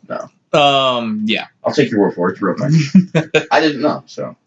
Yeah, and she just went on about getting what she wants, like, whatever. Well, she will. You know why? She's 6 foot tall blonde. Yeah. New Charlotte is what Becky is calling her on Twitter. I think I even wrote that down. No, I didn't. But yeah, the new Charlotte. It took me a minute after she said it to realize what the hell she was talking about. It's like, oh yeah, new Charlotte. Evans says that she's officially on Raw and wants the Raw title, and then says that the McMahons gave her a match against Natalya, with the winner being able to challenge Becky for the title. Yes, but we don't know when that title match will be. Probably Money in the Bank. Yeah, if they can wait that long. So it'll probably be on Raw next week. Yeah. Maybe it'll be on 205. Whatever. Have a sense of humor, dude. We'll make a funny joke. That was funny. Hardly. Yeah, so Lacey Evans and Natalya have their match. Oh, yeah, match. Lacey wins, hitting a woman's right, as it's called, the punch to the face. Which I do like the name. And it is a wordplay. With her character, it works. Yes. And then she climbs to the second rope. She does a standing switch up to the top rope and does a moonsault. Now, I don't know if I heard them say it or if I thought about it, but I wrote it as a springboard moonsault. Well, it wasn't a springboard. But, yeah, I don't know if I thought of it or if they said it. Yeah, I don't know. But I didn't know what to call it. Either way, she jumped from the second rope to the top rope and did the moonsault. And this was the worst looking moonsault I've ever seen. Oh, no. Not in terms of what she did, but how she landed. Oh, okay. Because if Natalya does not have a cracked rib, I will be shocked. Because Lacey Evans landed full body weights on Natalya's ribcage. It was a rough landing, but you're telling me that is worse than Charlotte Flair's moonsaults? Where she lands on her feet? Hers are safe. Well, yeah, she doesn't touch them. I'd rather them be safe than break people's ribs. Well, I agree. I don't want anybody to get hurt, but at least it looked good. Yeah, it looked like it hurt. I'll give her that much. Daddy won't do it again. Jesus Christ. That's kind of the point of wrestling, is that it's supposed to look like it hurts, but not actually hurts. Until I get notice that she's injured, she's not hurt. Oh, you're not. She landed on her damn ribs. I know. Her full body. She's going to feel it, that's for sure. But until I get some kind of word saying that she cracked a rib or broke a rib or 2 or 12, I'm not gonna put much into it. But it had to hurt. Yeah, I don't know. Maybe it was a one-time thing, and she can execute that move properly. But I don't know. Either way, although I have to say I was not that impressed with Lacey Evans. There was nothing noticeably bad about her. I liked her moonsault because, she middle rope facing the ring, mid jump, she turns around, lands on the top, and then moonsaults. Yeah. That was cool. Especially by a woman, because you don't see a lot of women do stuff like that. No, it's and Naomi can do a lot of things Naomi, like that. Yeah. But, like, the women's right, okay, great. You have what everybody else has. You have a punch. Yeah. You got what Nia Jax has. You got what the Big Show has. You got what Becky has. You got what everybody has. You got 2 fists and a fighting chance. Yeah. Sorry, I had to. The power of the punch, as William Regal. Yes. But I just was not impressed with her at all in this match. And I did not like her wrestling outfit, her gear. And what was wrong with her gear? I think it was just the stocking she wore with the black line down the back. I just kept like, you got running in your stockings? What the hell is going on? You got tape? I don't know. It just didn't look right to me. And I'm thinking it's because she's trying to play the old style Right. Sassy Southern Belle, classy Southern Belle, whatever the hell she is. You had it right the first okay. time. She's the sassy Southern classy, Belle. same difference. I'm thinking that's what they're doing, just trying to stick with that era. Yes. And if that's what they're doing, fine. Great. I approve. If not, somebody needs to help that girl. Well, that is her whole shtick, so I guess that's what they're trying to do. If that's what they're going for, great. I get it. I don't approve of it, but I get it. Yeah. We had the 6-man tag main event. To not the surprise of me, the mystery partner was AJ Styles. Yes. Which is someone that we both had moving because there is absolutely nothing left for him to do. Everybody over there, hasn't he? Essentially. Or anybody that means anything? Yeah. Essentially. Yeah. Well, now he can beat up on the Ascension. Jeez. Yeah. So 18. Lashley and Styles. That'd be a good match. It'd be a lot like Finn and Lashley. So terrible. Well, I'm hoping they'd be better. I just meant size wise. The main thing I'm looking forward to is Rollins versus AJ. Oh yeah, that's gonna be a good one. Because I've been waiting for that one for and a it's while. Gonna happen now. Yeah, I imagine it'll happen fairly soon. It might, maybe even Money in the Bank. Oh, I don't think it'd be that quick. Well, he has to face someone. Yeah, I just don't think it'd be that quick. Yeah, I mean, I'd prefer if they saved it for a big show. But yeah, SummerSlam's right around the corner. A few more months. Yeah, just 4 months. Yeah, close enough. Yeah. So Reigns, Rollins, AJ against Baron Corbin's mid card of evil. With McIntyre. Mid-card of evil. I like that. I stole that. But did you? Yeah, that's a Wrestle Talk thing. Oh. Still, props to Wrestle Talk. I give them props on air. I don't care. The match finishes with Corbin and McIntyre being taken out on the outside. Then everyone hit their finisher on Lashley. Seth hit the stomp. Roman hits the spear. Styles hits the forearm. And they put Lashley away. Lashley took a pin here. Yeah, that's what I even put. Lashley ate the pin by AJ. Yeah, it's kind of weird with the way it's been. Yeah, we've noted before that they typically protect Lashley in these matches. I mean, who are you going to protect? With Corbin on his role, McIntyre feuding. And Lashley was the right choice. Unless it was going to be a disqualification, there was no other way. And they still protected him in a way because I think Graves even said it. It took 3 finishers to put Lashley away. Yeah. So they saved him in a sense. Yeah. I don't remember much about this match. I think it was only like 9 minutes 10 long. minutes-ish. But I'm cool with AJ being on Raw. The only thing I noted was he didn't seem to fit in with Reigns and Rollins in that match. Well, probably because you're used to Ambrose being there. Well, no, not just that. He just didn't. I don't know. To me, he seemed kind of lost. And I don't know if it was just me or what I was seeing at the time, at that time of night. But it just seemed like he was just like lost in the shuffle. Yeah, I don't know. And it might be just because, first night on Raw. Nerves might have got to him. I don't know. Yeah, I'm not entirely sure. I don't know. Something was different. That's all I know. Because I feel like I don't even remember a lot of that match. Well, I don't either. I just remember that because I made a point to write it down. Yeah. I don't know. I remember that AJ had some sort of injury, too, coming out of Mania. Did he? Yeah, it was a minor thing, but... Oh, I don't remember what it was, but there was something small. Yeah, he had some sort of injury. Not like a broken finger and calling it your broken hand.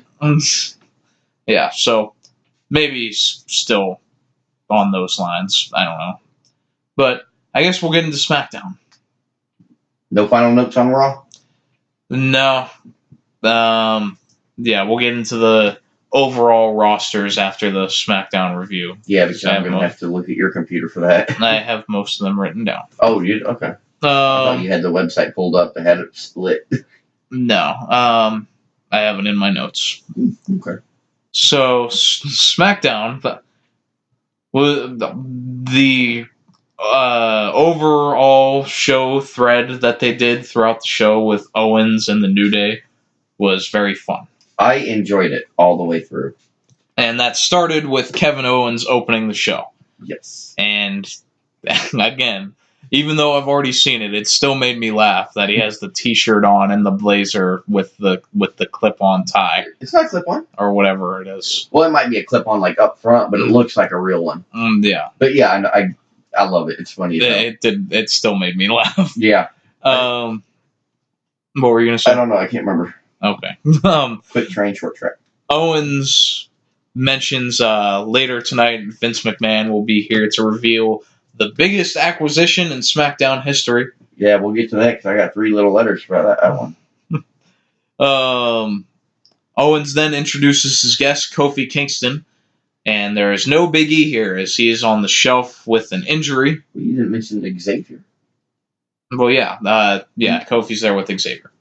There you go. Okay. Can't leave out X, man. I forgot, but either way. Kevin Owens offers to be the honorary member of the New Day while Big E is out because Kofi is carrying precious cargo in the WWE Championship, and he needs someone to fill Big E's place and watch his back. Now, I read that Big E has a torn meniscus. What the hell's a meniscus? That's in your knee. Okay. That makes sense why it's going to take so months to get back. Yeah.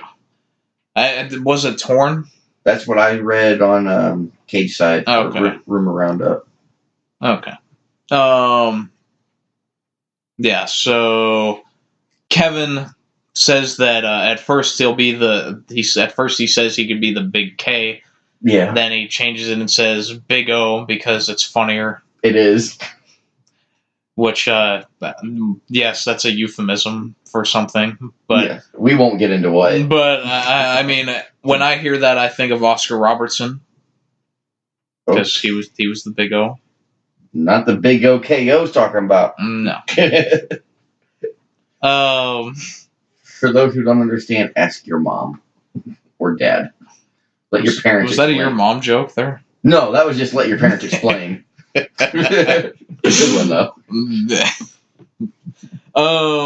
So eventually, Kofi and Xavier accept, and they allow Owens to join, but he has to wear a crop top, and not just any crop top. Kofi's crop top. Yeah, so but you can barely fit around KO's leg. Owens manages to fit this thing on like a training bra. That's how far down it went. Yeah.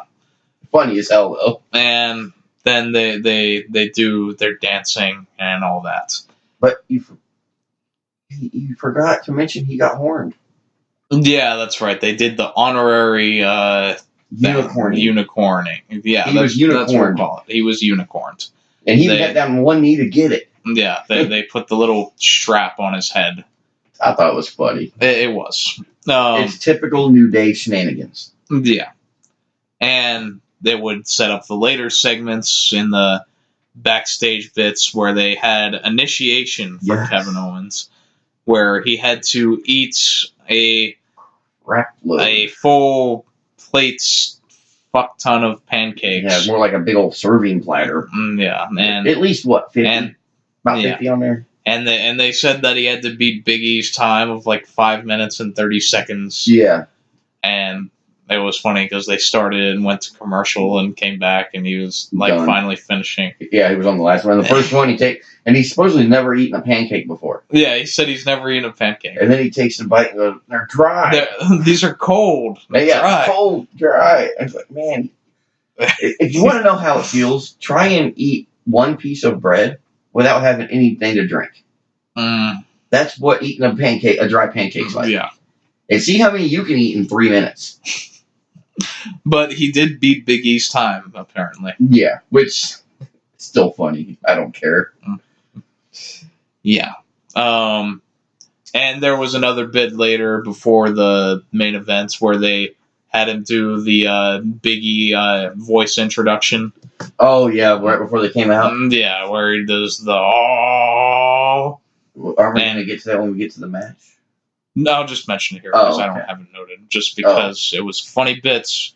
Because I think Xavier told him At first, he says you gotta reach down into your loins, and then he tries again, and he's like, no, it's got to be from the plums. And Owens is just like, plums? I don't have plums. Kofi said that one. Okay.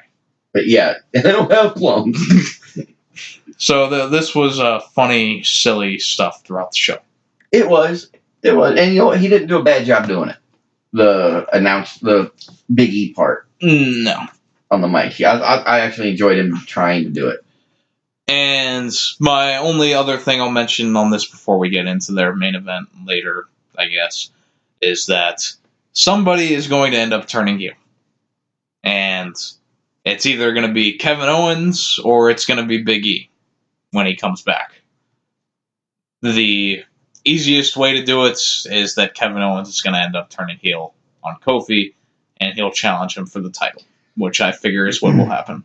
More than likely, yeah, that's probably what will happen. Which I will be fine with if they give us, like, a few more weeks of these segments. Like, right before Big E comes back. Give us a couple months. Yeah, but then the other train of thought is that when Big E comes back, he's going to go after Kofi. He can be jealous of them replacing him so easily. And you see, that's the total opposite of what I was thinking. I was thinking it was going to be Xavier. Why that? You know, because he's been behind Kofi since the New Day started. He's pushed Kofi, and Kofi hasn't given him a title shot. That's just my take. That's what I think will happen. I don't know. And, nobody knows yet. Yeah, I don't really see them doing that with Xavier yet. I don't think right away, but I mean, I could see it happening like when Big E comes back. Maybe the two of them turning on Kofi. Yeah. I think the obvious choice is that Owens is going to turn heel. But I think that's too obvious. Yeah. It's just too obvious. To me. Essentially, but that doesn't mean it can't be good. It's WWE. They're going to do what they want anyway. Yeah, but just because we might be expecting it doesn't mean that they can't do a good job with it and build it properly. Oh, yeah. If they do it right, it can be fine. And it can be enjoyable. I just don't see him doing it right. Yeah, we'll see. Finn Balor is here, back in his blue trunks. Still in his blue trunks. Yeah. He probably never changed. He hasn't changed since Monday. He's like, screw it, I gotta get dressed tomorrow night. And so Finn Balor gets drafted over to SmackDown. And the main note here is that Samoa Joe is still technically on SmackDown. I was going to ask you that, because they moved the IC title to SmackDown. You'd think they'd move the US title to Raw. Yeah, and the report is that Joe was supposed to appear on Raw. Oh, he was sick. But he was ill. Yeah, I forgot. I read that this morning. He was sick. Yeah. And I don't remember if it said that he was at Raw, but he didn't appear because he was sick. Yeah, I don't know. Or if there was travel issues or something along those lines. I know he was sick. I know it didn't say whether he was there or not. Yeah, so I assume they'll clear that up later and Joe will just appear on Raw. Probably. Yeah, so Finn is here. He does an open challenge for the IC title. Which I love seeing open challenges. Yeah. You never know who's going to come out. Always good. And we started off with a bang here, I'll say. With Ali, former name Mustafa. Better than Muhammad. Coming out to answer Finn Balor's open challenge. I love all his lights that he wears coming out. Yeah, it kind of reminds me of face mask thing. The face mask and the chest part. It kind of reminds me of Glacier. Yeah. From way back in WCW. In a way. It's just what it reminds me of. Like just a modern day Sub-Zero. This was a good opening TV match. This is another one of those feuds I like to see.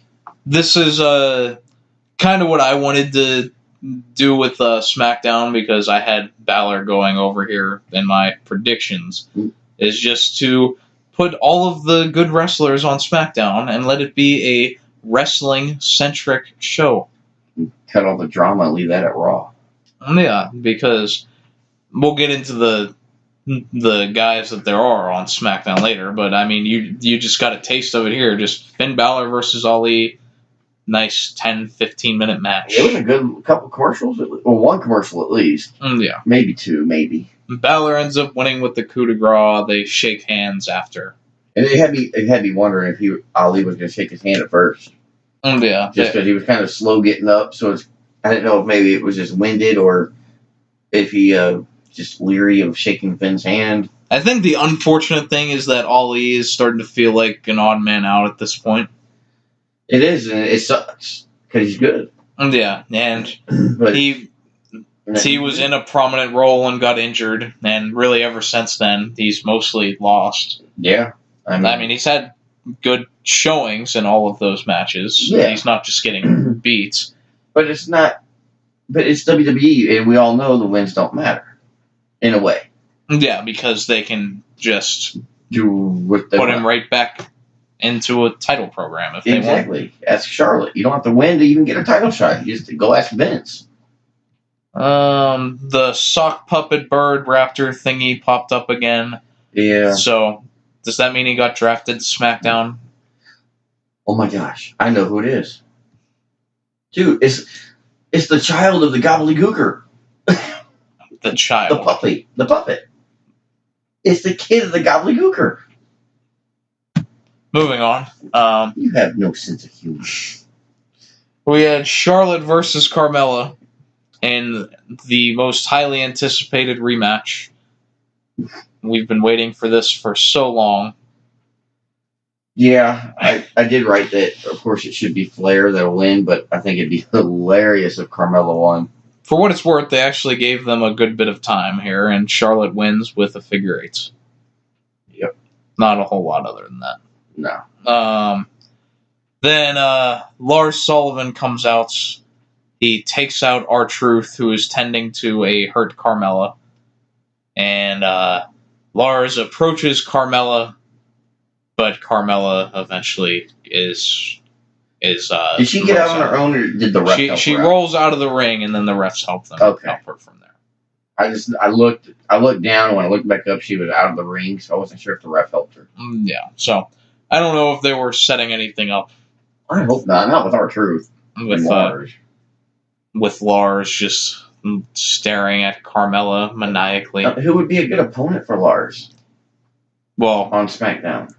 yeah, I said Rey Mysterio would have been good. I mean, Yeah, but R-Truth is fine. He'll put him over, and he'll it'll put him work. over. But I want who would be a good, not who would put on a good match, but who would be good competition for him. Not one-sided matches. Yeah. I don't. Again, I mean Joe, but he's going to Raw. Yeah, Joe's going to go to Raw. You can do him and Balor in a good mid-card program. Orton's more on the heel side now. Well, I'm not focused on that. I'm just curious what your take, who you would put him against. Yeah. Not worrying about face or heel. I don't know. What I think Lars is going to get fast-tracked to the main event. Which I bet you're right, and I disagree with it. Just for the fact that because when he was supposed to come up, he had, and I know it's anxiety, it's a medical issue, but he lost a lot of time. Yeah. And for him to get thrown right back into the top spot, I disagree with.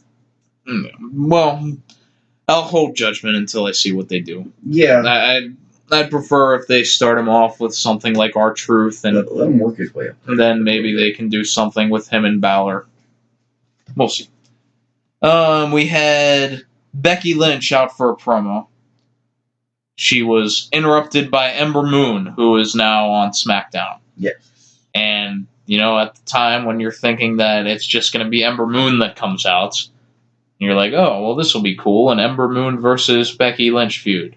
But then Bailey comes out, and soon after everyone else will come out. But Bailey comes out, and she distinguishes that she's here on SmackDown as a singles act, and the crowd boos her. Yes. Now, is that because it's Bailey? Or because Sasha's not there? I think that the crowd is mad at Sasha, and they are taking it out on her. Yeah, guilty by association. Okay. But they're not associated together anymore. Not anymore. But I know. I can see that. Yeah, I don't know. It's weird. The whole situation's weird. I mean, I can't think of many times that Bayley's been booed. Not many. And not at all that I can remember. But I did manage to find that I think it was like 2017, if you remember, when she got injured by Nia Jax, and she had the promo after being injured with her arm in a sling, and she got booed during that promo. I don't remember that one. Yeah, that was pretty shitty. Mm. That I remember not liking it because they booed her when she was actually injured. Okay, so it wasn't a storyline injury; it was real. Yeah. Oh, okay. Yeah, that's bogus. You don't boo when they're legit. But I don't remember. It was because she said something corny or something, and they just booed her. And when doesn't she say something corny, though? Yeah. She's like an oversized kid. That's what she reminds me of. Well, when she was in NXT, she had the potential to be the female John Cena. Yeah, until she got moved up. Yeah. Now she's the female... Just the female. Yeah, she's just there. Yeah, she's another everybody else. So after Bayley, Paige comes out, and she's about to introduce her new team, but Mandy and Sonya come out to interrupt her. Yeah. And they kind of made it look like they were the team, but Paige then introduces her team that she had hyped to take on the Iconics for the tag titles. And then she first introduced is Asuka. And I was like, okay, well, Asuka is one person. That's not a team. Well, and she was already on SmackDown. Yeah, and so she was already there. Didn't she say last week she was bringing a team to SmackDown? Yeah, I think so. No, she brought a person to SmackDown and created a team. And then she introduces Kairi Sane from NXT. Which, okay. Well, I'm okay with that. I'm going to go back into the Vince's racist arguments. That's what I was going to mention, but go ahead. Because there is no reason for Asuka and Kairi Sane to team together other than they are both Japanese. Well, okay, then they can talk to each other. They have that page out there to translate. Like, it's not... Vince just... I don't know. It's like the foreign talents are just like in this bubble where they're either teamed or associated with someone of that same ethnicity. Yes. Well, or in the case of like Shinsuke Nakamura, Rusev, Nakamura, and Cesaro, they're just all foreign and they're just all lumped together. Yeah. But if you think about it, look at primetime players. Yeah. Both black. Yeah, Crime Time, both black. It's not a secret how they do it. If you're darker than me, you're going to go to somebody darker than me. It'll be your tag team partner. That's how it works there. And unless your name is, Jason Jordan and you're Kurt Angle's son. But even then... And then you have Aleister Black and Ricochet, who are like nothing alike. Well, and give them time to find new partners. They're just thrown together. It's just a strange environment. It is. Like, who's Cedric Alexander going to team up with? Apollo Crews? Probably. I'm still waiting on Apollo and Bobby Lashley to team together. Mm-mm. No, they wouldn't do that. You're starting to mix them up a little too much there. Well, yeah, they'd be confused for each other. Yeah, it's like, what match are you in? Yeah, so this led to an 8-women tag match with everyone in this thing. Now, is Paige the manager to Asuka? That's another thing. Or is she just introducing I completely forgot about that because it looks like she's going to be the manager. And if she is, great. I love it because I like seeing Paige on TV. Yeah. I don't get the correlation, though. I don't either. It's like, okay, well, it's not like you trained with any of them. Yeah, there's no backstory. Yeah. So it's just the backstory is... I can't work, so I have to manage. The backstory is a week ago, Paige said she's going to bring a team here. And then this week. They threw together a team.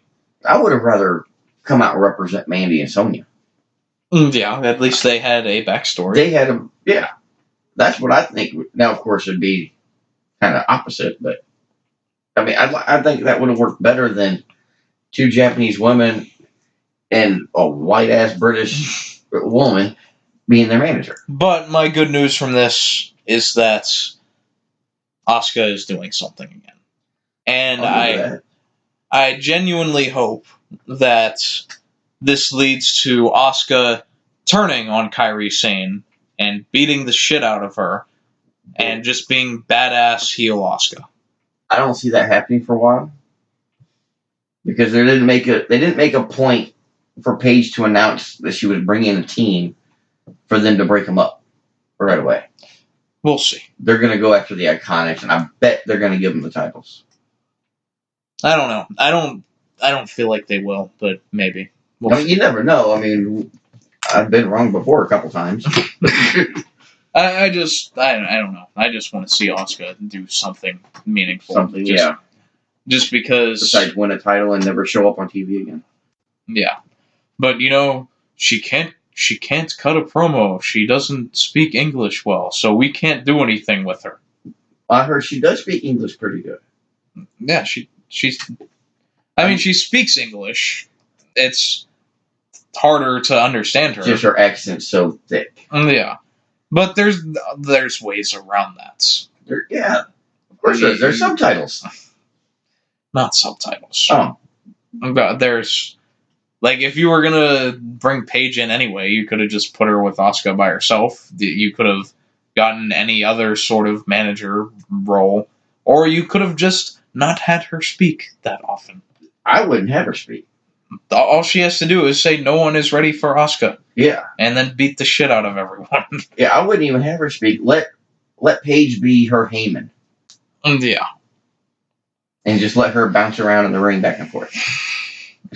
Yeah, so Kairi ends up pinning someone with an elbow. I don't even know who, but I love her elbows. I love watching them. Yes, her top rope elbow drop is a thing of beauty. Yeah, I mean, it makes Macho Man's look not as good as hers. And I think it's because she's a lot smaller, so she can actually get her body vertical when she does it. Yeah, she just gets so damn high. Yeah, and I mean, she just straightens her body out. I mean, Macho Man, he wasn't that small. He couldn't make his body horizontal. But his elbows were the best. This match basically just showed off the new SmackDown's women's division. No. And it is a stacked division, as you can tell. Yeah, you're looking at most of it right here. Yeah. We had a quick Buddy Murphy pre-taped promo announcing his move to SmackDown. Good for him. Same as Alexander. I think I called that at Mania when he dropped the title that he was getting bumped up. Yeah. So I'm glad that both he and Cedric are out of the 205 Live umbrella. I think he got out of purgatory. Buddy Murphy, to me, has star written all over him. Oh, I really think he could be something special. He's just got to be used right. Yeah. And that'll be on WWE to use him properly so he doesn't end up like so many countless other Aiden Englishes. Yes. I would have thought it would have been something if they just, if the reveal that Vince had at the end was Buddy Murphy and they do the new Chosen One. I feel like that could have worked. Instead of McIntyre from before. Buddy Murphy is the new Drew McIntyre, but then that just sets him up for failure, I feel like. So maybe, look what happened to McIntyre. Maybe that's not a good idea. We had the 6-man tag main event. I say it's the main event. It wasn't really the main event. It was the main event match. It was the last match. New Day, including Kevin Owens versus Rusev, Nakamura, and Cesaro. Big O is an honorary member of the New Day. Yeah. So why wouldn't you just say the New Day? Why do you have to say the New Day with Kevin Owens? Well, I said including. Including? Well, yeah, it's not. Of course it's including him with the way the show went. Well, I'm just clarifying. I don't remember how long this match went, but it Probably wasn't that long. It wasn't extreme. And Owens ends up pinning Rusev. And so get this, though. KO hits the stunner, the Stone Cold Stunner on Rusev. Is that what that's supposed to be? It was supposed to be. It turned into a snapmare takedown. Yeah. Because Rusev was in full I do not give a fuck mode. Yeah. Because instead of taking the stunner, he took the stunner and just rolled over Owens. So what would that be, a stunning snapmare? Yeah, it was essentially a snapmare takedown. Yeah. And I've seen Rusev sell the damn Stone Cold Stunner from Stone Cold. Yeah. And he rock sold it, where he jumps up in the air 10 feet and falls down and does 10 flips. Yeah, of course, not realistic, but funny to watch. Yeah, this time he just lazily rolled over. He's like, okay, yeah. All right, just pin me.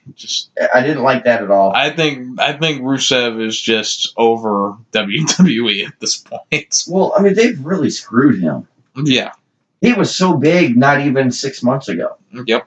I mean, we've only been doing this show about 6 months, and we were talking about how big Rusev Day was. Yeah, he was selling out merchandise. The Happy Rusev Day shirt was popular. They made a Rusev Day calendar. Yeah. It was just a basic ass calendar every day said Rusev Day. Yeah.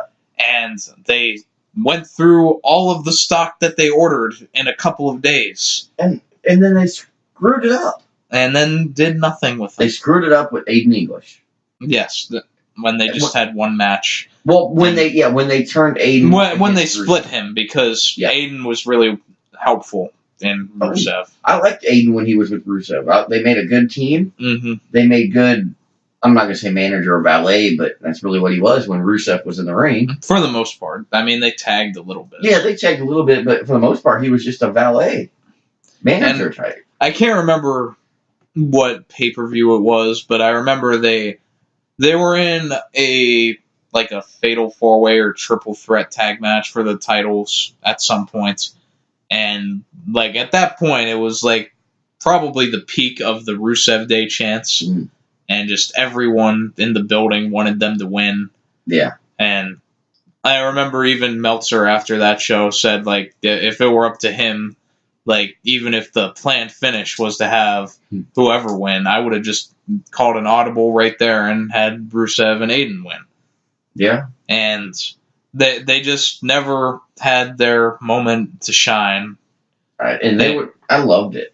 But now it's just, I don't even care to watch Rusev. No. He's just foreign heel. He's just, and I'm sorry, but you can only do this so many hundreds of times before it gets old. Yeah. And that goes back to Vince being racist. Yeah, and then I'm talking all the way back to Nikolai Volkov and Iron Sheik. Yes. Way back in the day. Yeah, back when it worked. And it did, because the internet wasn't there. Kayfabe was a real living thing. Yes. And nowadays it's a far distant memory. Yeah. So, it just doesn't work anymore. People wanted to like Rusev, but Vince has a tunnel vision mindset. Not white is not right. It's just that you are supposed to be a foreign heel. So you will be a foreign heel. Yeah, if you're foreign, you're going to be a heel. Yeah. For if not the whole time, most of your career. Yep. It's just the way it works there.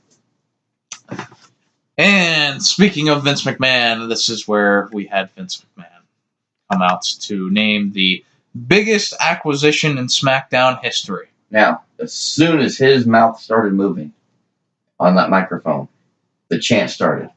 You screwed Brett. Yeah. As soon as he started talking. Was it as soon as he started talking, or was it when he said something about Montreal? I started hearing him chant as soon as he started talking. Okay. Now, it became clear a few seconds later, but they started as soon as he did. So another thing here was that Vince clearly rushed through this promo because he knew that he did not have a lot of time left. Oh, yeah, they didn't have no time left. So he 3 minutes for the whole thing. He sped right through this promo. Oh, yeah. So I don't know if someone went over or in their match time or what happened, but it was they were rushed. They were crunched for time in this one. And you could tell, too. It just seemed that it was rushed. And so he introduces the biggest acquisition in SmackDown history. What was your take? Before it was announced, who did you think it would be? I was thinking it was going to be Baron Corbin all night. Really? Yes, to be the biggest troll ever.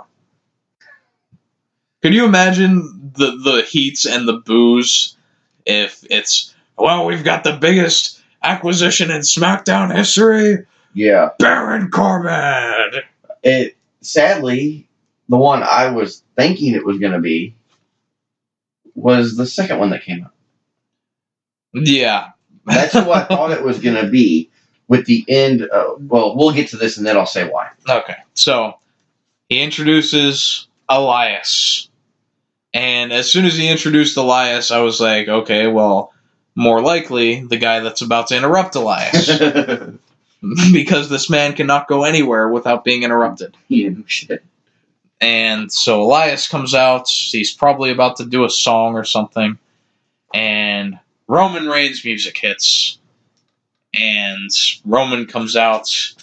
He takes out Elias. And then after this, Vince starts mouthing off to Roman. Yeah. Like he didn't expect him to be here. Yeah. Which goes back to our point at the beginning of the show. Yeah, because Vince paid How the the hell limo. did you not know? Yeah, he paid for the limo driver to go pick up Reigns from the hotel. He paid for his travel to get over here. He paid for the plane ticket and all that. Yeah. So, yeah. So Roman ends up Superman punching Vince, but Which looks so botched. So just not right. well, they don't want to hit him hard. No, I don't even care if you missed, but make it look a little more realistic. I didn't think it looked that bad. Really? I mean, it was mostly just that Elias caught him. Well, and that's what it is, because when he supposedly hit him, he didn't even really do anything but just collapse. Yeah. And then Elias was there. They should have at least made him fall to the mat and let Elias cover him or protect him from there. It just seemed too cheap. I'm assuming the reason is that they don't want Vince taking bumps, which is... Oh, I'm going to have to disagree with everything he's been through in the past year, bump-wise. Not a lot, but he's taken some bumps in the back. Well, the last one he's really taken, like the Styles one, was just a punch to the face in a Same pre-tape. thing this would be. But it was in a pre-tape environment, so they could have done different things there. Vince McMahon is like the man when it comes to wrestling. He should know how to take a hit or sell it. It's not that he doesn't know how to, it's that his body is not in a position to really be doing that anymore. His body's in better shape than we'll ever be. Today. No. Yeah. No, it's not. Yeah. He is starting to age. Very... Well, he's been starting to age. Well, yeah, that was a poor way of saying it. But he's 70-something years old. Yeah, he's like 74. He doesn't need to be taking bumps anymore. No, but if you're going to be in there, and especially in your own company, be willing to make it look good. I'm not saying he has to actually physically get hit. I don't care if it's a shadow punch that just comes close. Or if Reigns goes for the Superman punch and stops before he hits him and makes it look like he hit him. But at least make it look decent. To me, it just looked bad. Yeah, I don't know. I'll disagree, but we'll move That's on. why there's two of us on the show. Yeah, I don't mind Vince not taking bumps at this point. No, he don't need to take them, no. But if he's going to be a part of a segment that there's going to be a bump taken, take it. Yeah, I can get that. Take it or make it look like he took it. Yeah, so after this, Roman eventually comes back in and hits Elias with the spear, and that was essentially it. So, the only question I have after that for you is, which one's the big acquisition Vince was talking about?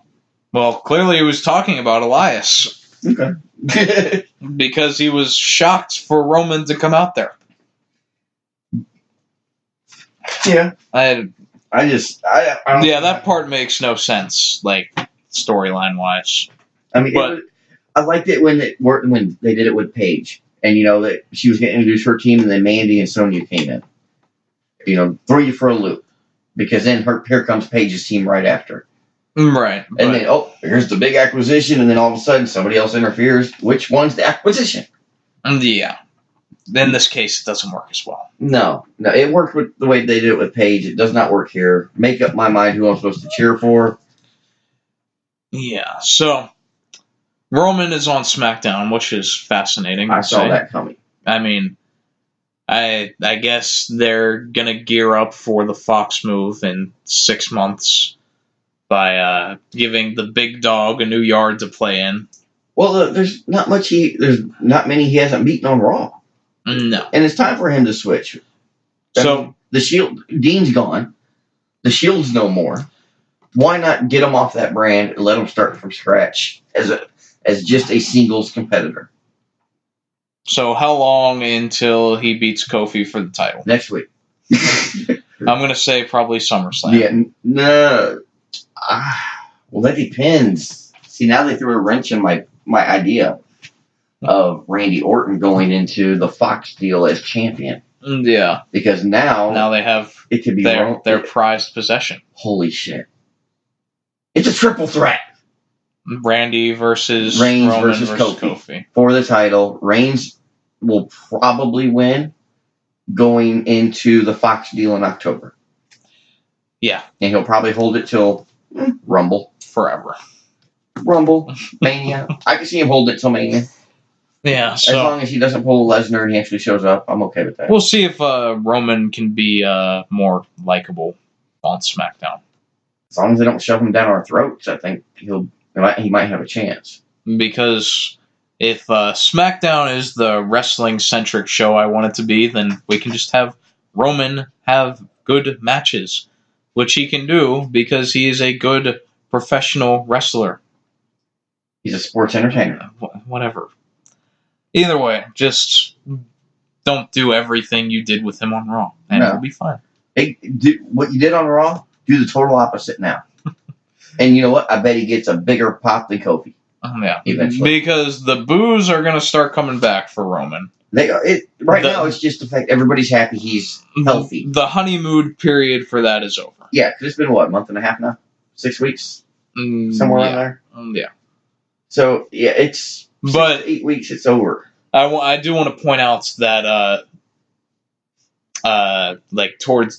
as this is closing, Tom Phillips is just putting over Reigns immensely. Yeah. And saying that he's on track to be one of the greatest of all time, and that he was Michael Coling Roman Reigns. Yes. So that tells me that they are not going to do anything differently. Yeah, no. I mean, maybe they won't have him in every main event. That would help. Yeah. The fact that he can't go against Baron Corbin now is helpful. Or McIntyre. Yeah, because there's so many good wrestlers on SmackDown that there's so much opportunity. And we didn't cover it, but I forgot. Rumor Roundup reported that AOPP may be coming back very shortly. Yeah. And then EC3 is managed by Drake Maverick? On the dark match. Was it just the dark match? Yes. Okay, I wasn't sure if it was the dark match or if that's how they're going to do it going forward. Yeah. Well, because that didn't make sense. Well, why would you have him come out during a dark match and not when he came out for his real match? Yeah. If they ever do it on TV, I'll talk about it. But with him, AOP coming back, I'm stuck on the AOPP from that Drake Maverick stuff. But with AOP, pretty soon coming back, what are they going to do with them? We'll see. Where would you put them? Raw or SmackDown? They had tag teams. Yeah, SmackDown's tag division is a lot weaker, so they should go to SmackDown. Yeah, it really is. And that's where I'll go to now. We're going to look into the rosters here. All right, we'll do that real quick before we cut out for the week. Starting with the SmackDown Women's Division. Okay. The SmackDown Women's Division is crazy. It consists of Asuka, Bailey, the Iconics, Charlotte, Carmella, Ember Moon, Mickie James, Liv Morgan, and Mandy and Sonya. There's 11. And I don't know if I wrote down all of them, but those were the the main ones. Yeah. And so that is a stacked roster. Yeah, those are the ones, and that's just the ones that has a chance at TV time. Yeah. Not to mention the other ones that won't. So like Nikki Cross. We'll see how many people get lost in that shuffle. And then the SmackDown Tag Division is very weak. This is every team they have. New Day, which Big E is out, so they're really not even a tag team right now. Well, it's technically with KO filling in. Yeah, I guess they could do Owens and Xavier teaming together. That's how I took it, that it's going to be ongoing. Right. If he's an honorary member. Yeah. The Hardys, who are the champions right now.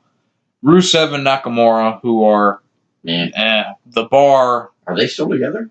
I know Sheamus. Well, Sheamus is out too, yeah, so that's another one. And then we have the Colognes. They're still employed. Gallows and Anderson. Well, they're leaving, but they're still there. Still there. And Heavy Machinery. So there's 7 teams, and that's it. And 2 of which won't be there within a year, I'm sure. Yeah. Well, you can't count on the Colognes to show up anyway. They're never on TV. Then I jotted down the awesome wrestlers that SmackDown has right now. Just listen to this. We have Mustafa Ali, Apollo Crews, Buddy Murphy, Cesaro, Chad Gable, who was another move post. Really? Raw. They split Roode and Gable? Yes. I'm surprised on that one. Daniel Bryan, Finn Balor, Kevin Owens, Kofi Kingston, Randy Orton, Roman Reigns. Like, so many damn good wrestlers. You said Eric Rowan? No, I did not say Eric Rowan. I didn't know if he was on Raw or SmackDown, if they were going to keep him with Daniel Bryan or not. I'm assuming, but that is something I did want to mention too, is that Daniel Bryan is injured, and it's apparently something that they are keeping quiet, closely guarded. So I hope that he did not have a concussion or anything. Yeah, I hope it's nothing serious. Hopefully it's just, premeditated, just, just in case, time off. Because there was a specific spot in that Kofi and Bryan match where Bryan did like the moves the whole match, where he had Kingston on the ground and he'd pull his arms up and stomp on his head and chest and all that. Yeah. And so when Kofi had his comeback, he did that same move, but he would just stomp repeatedly at Bryan's head. Yeah. So I hope that it's nothing like that. I hope not. Because I don't think my heart can go through that again. No, and heel or face, Daniel Bryan is awesome to watch. Yeah. And he's not one that you want to lose right now. And my overwhelming points of this SmackDown roster is that there is absolutely no reason that SmackDown should not be awesome every week. No, there's no excuse not with their lineup. They have far too much talent to put on anything less than a great wrestling show. Now, wait a minute. With The Miz on Raw, does that mean we're done with Shane McMahon on SmackDown? Well, Shane's on both, right? Well, yeah, but the only reason he was really on SmackDown was because of The Miz. Yeah, so he probably won't be on SmackDown. So we're going to get rid of the greatest or the best in the world, where we have to hear him announce it 5 times? They'll just make Mike Rome do it instead. You know what he did? Yeah. Last week or this week? Yeah, this week. But, I mean, it's one of those things where it's overplayed. I thought it was funny the first couple times. Now it's just to the point where beep, beep, fast forward. Well, I thought it was leading to something with like Greg Hamilton. Well, at first I did too. Actually doing something, but now if they're gonna have that feud on Raw, I guess it won't be Greg Hamilton. Yeah, so it's just him being a dick. Pretty much. I mean, really. That's the payoff. I mean, and if that's what you want, great. You got me to think you're a dick. I feel here's your heat. But come on, enough's enough. How much time is wasted doing that every week? Just making him do it There's over like and 10 over. minutes wasted every segment of Shane McMahon's on the mic. Yeah. And that's like 5 good matches in SmackDown time. Yeah. And only other thing I had noted was that Raw's women's division is lacking, I think. What's theirs? We have Alexa Bliss, who doesn't wrestle a lot. Once so far this year. Alicia Fox, who's still under contract. Okay. But probably won't appear at all. I don't think they're going to use her until she's contract up. Dana Brooke, Lacey Evans, Naomi, Natalya, Nia Jax, who won't be back for a while because she's injured. She had ACL surgery on both knees. That has to suck. Yeah. I mean, both knees. One's bad enough, but both knees. Yeah, so she's not going to be back for a while. Ruby Riott, Sarah Logan, losers. Sasha Banks, if she comes back. Tamina, and Zelina Vega. Okay. So that's not quite weak. Not counting Sasha, because we don't know if she's coming back. There's 11. Yeah. 12 counting Sasha, so those 11 equal the talent of 4 from SmackDown. Yeah. I mean, like, Naomi is good. Naomi's damn good, yeah. But there's a significant lack of credibility there. Yeah, I'll give you that one. I mean, besides winning the women's title that one time and losing it very shortly after, or relinquishing it very shortly after, it just, her credibility's gone way down. And she hasn't done much since. Yes. But then again, that's what they do to people when you have to relinquish a title due to injury. Look at Finn Balor. He's still trying to get the Universal title back. Yeah. But that's about all I have. It is very lopsided roster. Yeah. SmackDown absolutely fleeced Raw. They won this so hard. But Raw has won like the past 2 or 3 years overall. Well, I felt like SmackDown won the last one too. Do you? Because I can't remember, but I remember thinking that they won the last one. See, I don't know. I always took it as Raw that got the best. Yeah, they normally do. Out of the last 2 or 3 years. And it's about time that SmackDown gets some quality workers, which I guess is needed going into the Fox deal. Yeah. So I'm guessing that might be a big reason why they're stacked. Yeah. And if this is the only time they're going to do that before October. Which I'm sure it is. Yeah, because they claim that it's a one-time-a-year thing. This is the one time a year where that's Survivor Series. And if they say that this year, then I will hang myself. Because it's been literally all year as Kirby's dog is going crazy. So that probably means it's time to leave. Everything okay? Sure, why not? All right. Snap my fingers, she shuts up. All right. We are going to get out of here. That was a long episode. Thank you all for listening. We've went 2 hours, 20 minutes. Okay, not so bad. Not as long as I thought. And sign us off, Chris. Right. Until next week, we will wrestle you later.